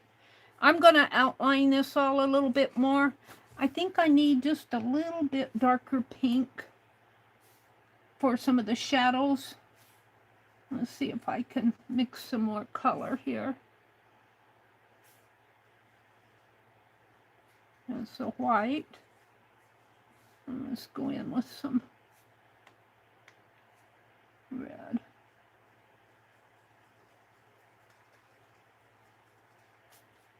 Is that too dark?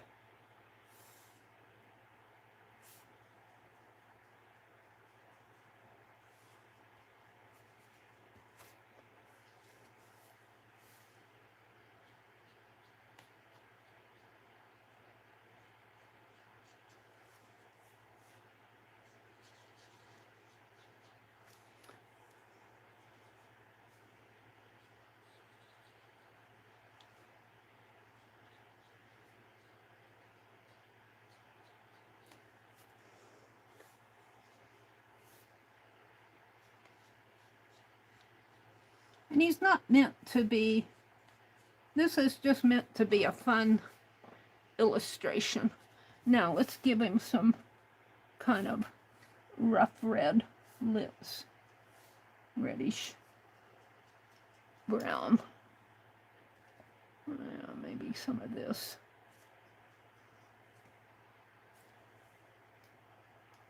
Whatever color that is. A brownish brick red.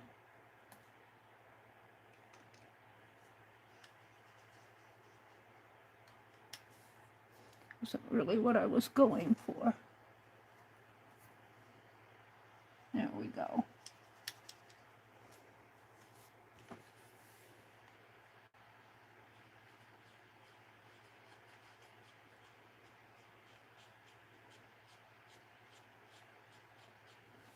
Don't want to give him too much of a, and I got a black spot on his eye there, but I don't think I can fix that. Smeared ink. I try to put a little white over it.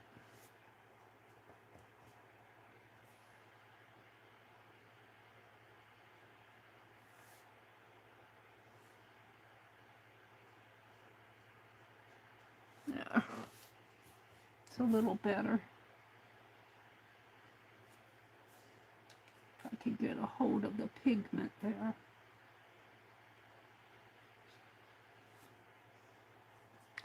Now, I don't know if I want to do too much more, other than I'm going to give him a little bit of a dry, then I'm going to go back in with a black pen and bring out his, I don't know, this area in here. We might have to work with a little bit more shadow in there.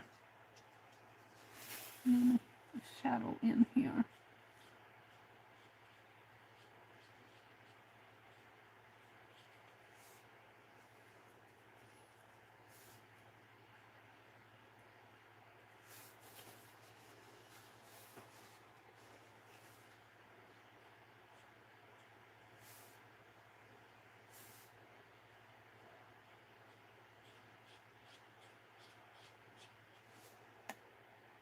See, the thing of it is, this is not meant to be a realistic looking, and I always think, oh, it needs to be darker there, or it needs to be darker here, and then I get carried away, and I should just stop.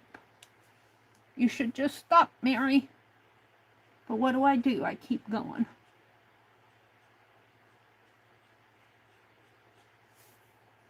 Let's add some of that darkness up in here. Maybe behind his ear a little.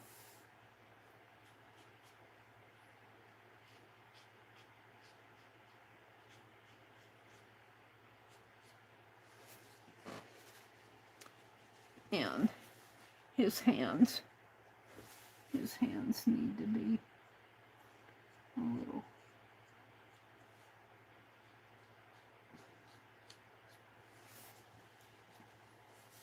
Let's grab one of this green here for the stem of the shamrock.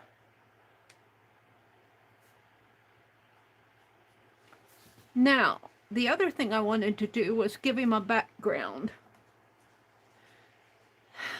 And I think I'll use this brush, and I think I'll go in with that blue. Yeah, let me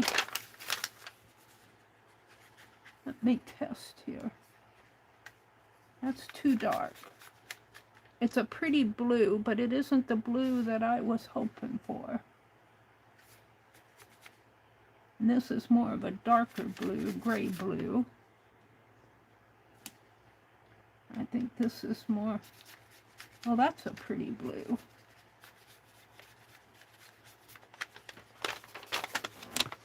It's either the blue, I'm getting my water dirty, or I was thinking maybe the yellow ochre. That would be pretty too. I think I'll go in with the yellow ochre, make it sunshiny. And we're just going to kind of just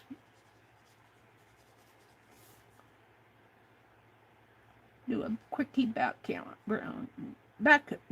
here.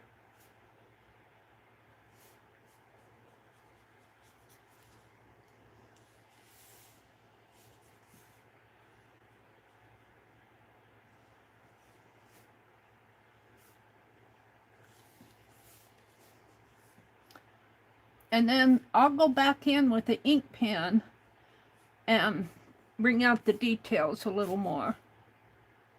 I might have to get in here tomorrow morning and listen to Dee Dee and work on these leprechauns, because I don't want you guys to have to wait too long to get them.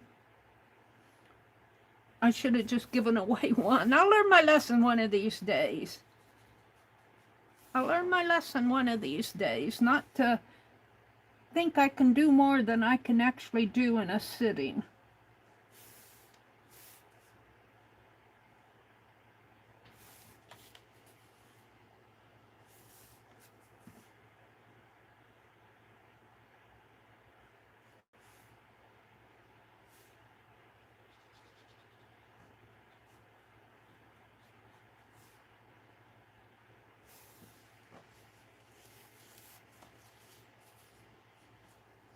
And when I come in with the ink pen, that'll bring out a lot of the detail too. You would be surprised.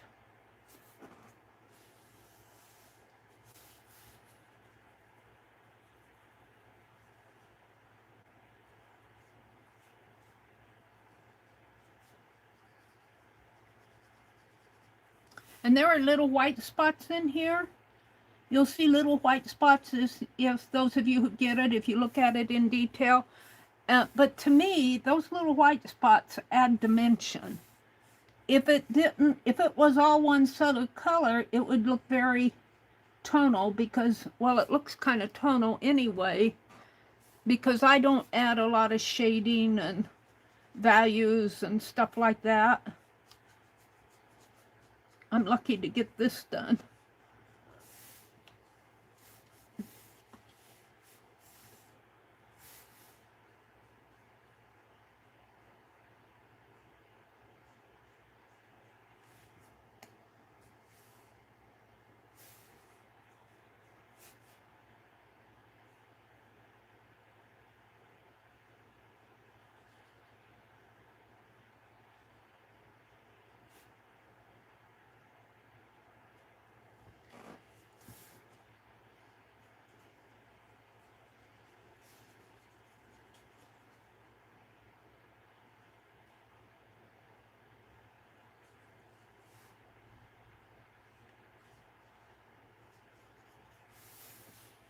Alrighty then.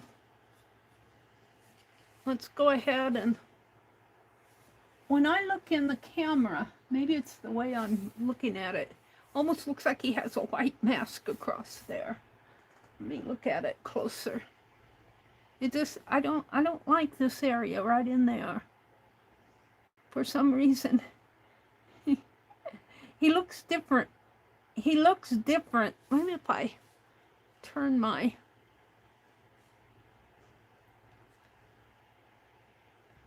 get your camera out of the way, Mary.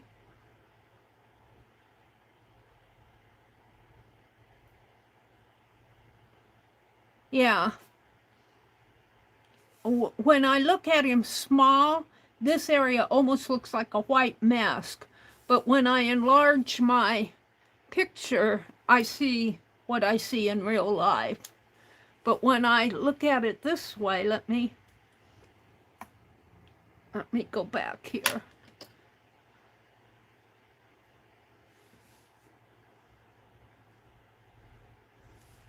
If I can get him up. When I look at him this way, move my camera out of the way, Mary. I have to wait for my camera to, I start seeing this area as being almost a white, and especially when it gets smaller, when I'm further away. When I'm further away, it just looks like a white mask in there. Look at that. Well, you can't see because I got my phone in the way. But see, look how, well, keep putting my phone in the way. It just almost looks white in there. I don't understand that. And you can't see what I'm seeing in my phone because I pulled it away. All right, I'm going to empty my water. I think I'm going to keep my watercolor out. I'm not going to do any more watercolor tonight, but I think I'm going to have to get in here tomorrow morning. I'll set my clock. I don't want to take Juju's time. What time is it? 9:44. I'm going to hit this with the heat gun. Well, let's set this over here. And I'll get in here early tomorrow morning and maybe trace around and draw the others. And then in my Tuesday morning stream, maybe I'll watercolor them. Let's hit this one with the heat gun. And if you get watercolor on the back, oops, all my brushes are falling off of the, hold on, I'll run over them if I don't pick them up.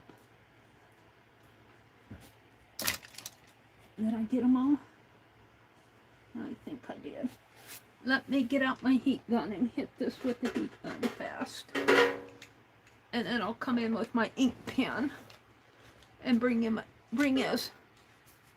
out a little. That always helps. Where's the plug in here?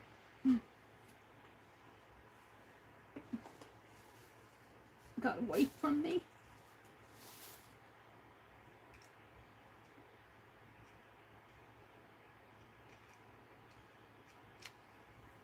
Hold the phone.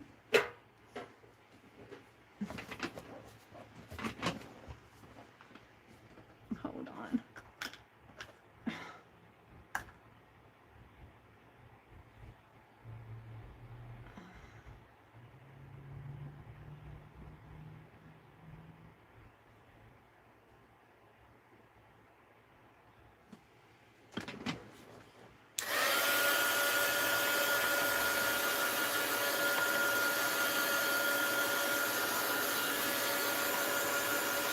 Now, I could try to seal this. I have a sealer, but I have to tell you, it's stinky stuff.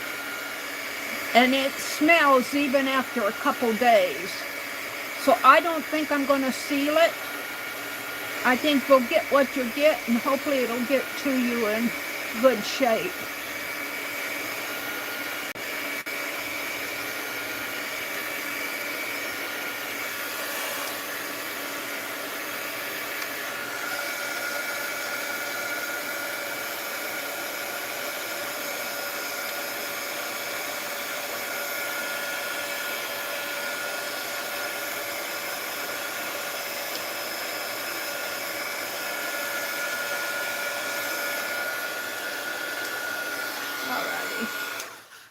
hold the phone. Now, for the pen, I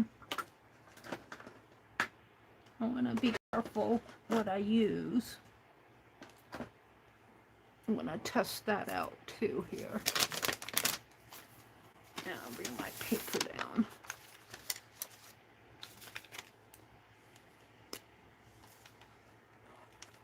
This is a calligraphy pen.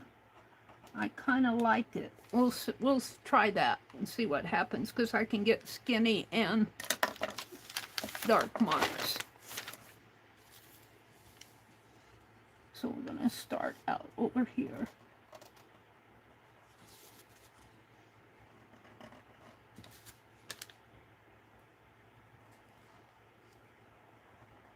And I'm hoping that the watercolor will not ruin the felt on this pen.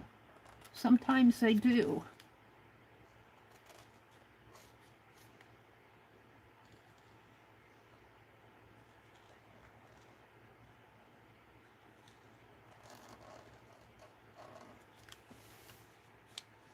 Bring some more dark in there.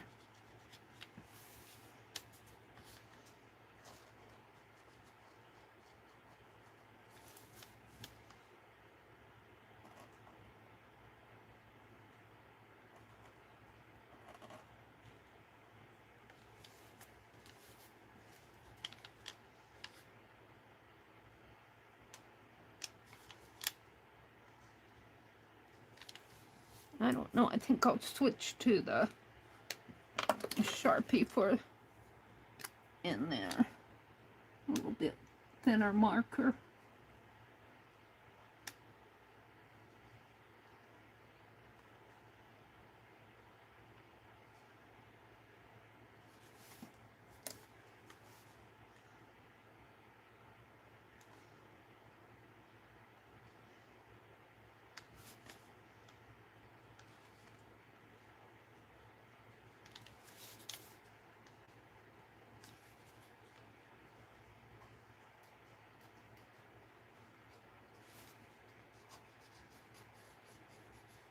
I got an ad.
I didn't get any fleshy color up there. I think I'll just leave it.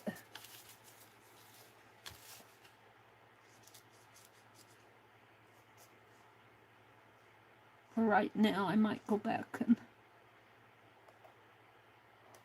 take care of that little white spot.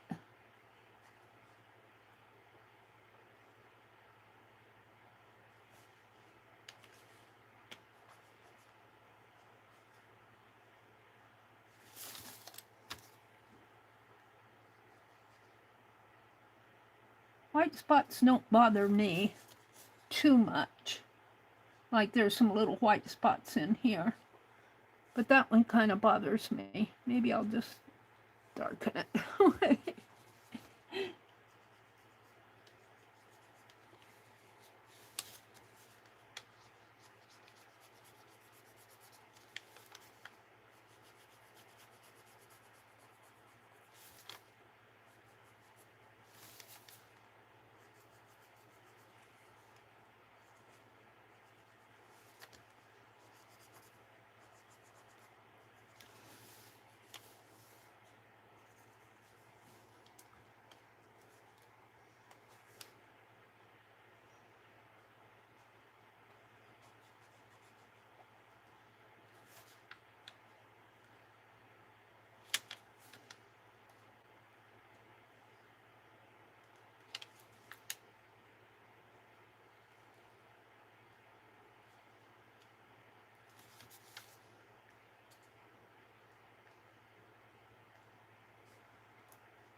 This is a button.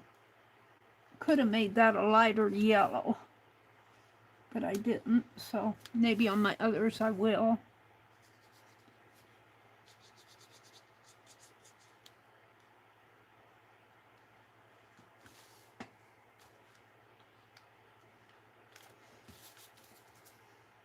Now the shamrock. Now I'll come back to the shamrock.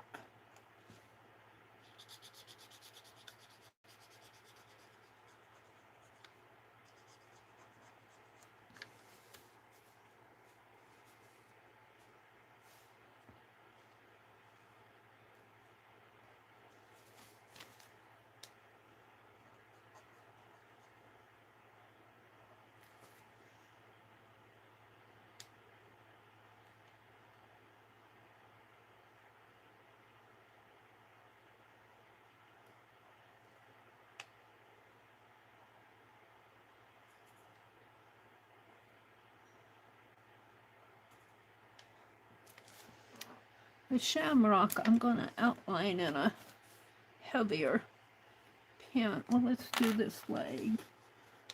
Don't forget the legs.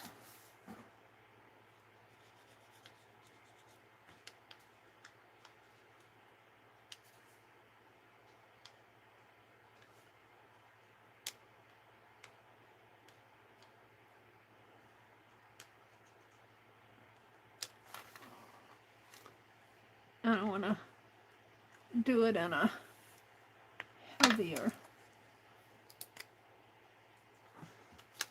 It really, I don't have the right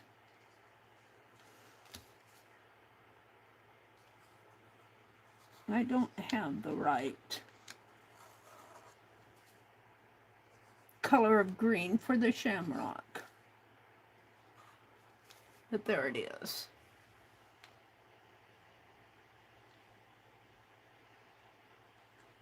So it is 9:56. I think I'm going to call him done. Almost.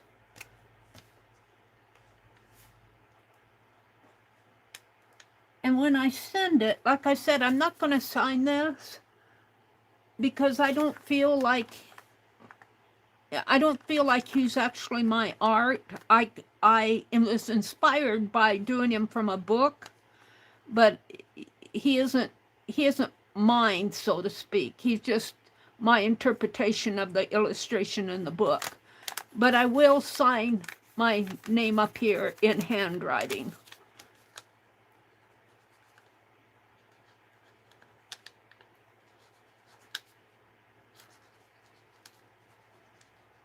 And down here, I'll put March 1, 2026. And let's see,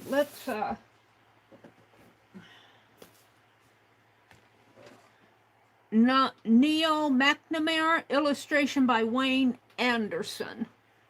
So I think I'm going to put Leprechaun, illustration inspired by Wayne Anderson on here.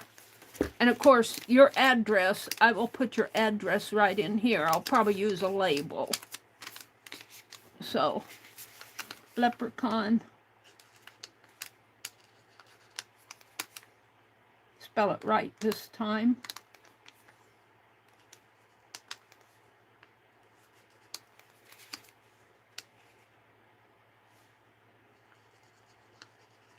Illustration.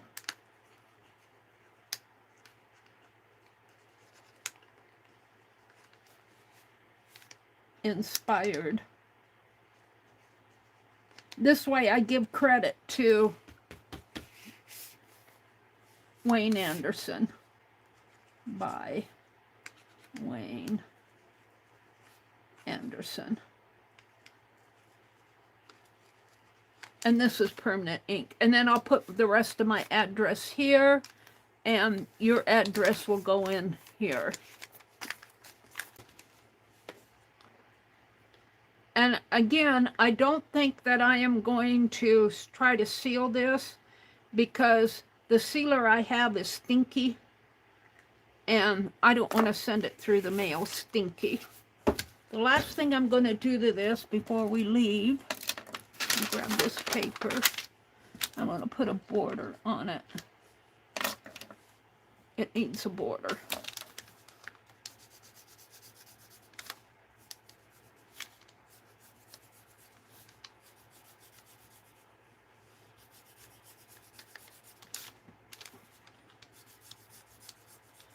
And I'll set my alarm tomorrow, and I'll probably come in here early, and I'll work on drawing the other 5 of them, and I'll try to get them all drawn by tomorrow. And then Tuesday morning, I have to say Tuesday morning, my brother has a doctor appointment, so I might have to, I'll stream. I'll try to stream early Tuesday morning, like 4:30, 5 o'clock. I don't know if I can get in here right at 4:30. But I may have to leave early depending on, I don't know what time his appointment is. There. I think that does it. What do you think? Can I do 6 more of them? His face in there kills me in the camera when I look at it in my camera, but when I look at it in real life, I don't see that white mask. I don't know, it must just be the way the light hits it. It's just like a white line across there when I look at it in my camera. I might have to come in with some more of that pinkish color, but I think I'll just leave it alone. I think I'll just leave it alone. He looks a little sad. He looks a little happy. He kind of looks sad, happy like. I think it's his eyes that might make him look sad. His expression. I don't know if I'll have the same expression on the other one. Here's the pattern. He looks happier here. He's got fuller lips over here. So I'm going to make this. I think I'll make this my, because this is, I worked on my, let's see, we opened mail. I showed you my slow stitch. We worked on my scroll, my stitch scroll, and then we drew him and we looked at the book. So we did quite a bit. It's 10 o'clock. I want to wish you all a really good week. Have a great week. Go do some art if you have time. If you don't have time, make some time. Do a quick sketch of a leprechaun. Do a shamrock. Do a shamrock. All right. Have a great week, whatever you do. Bye.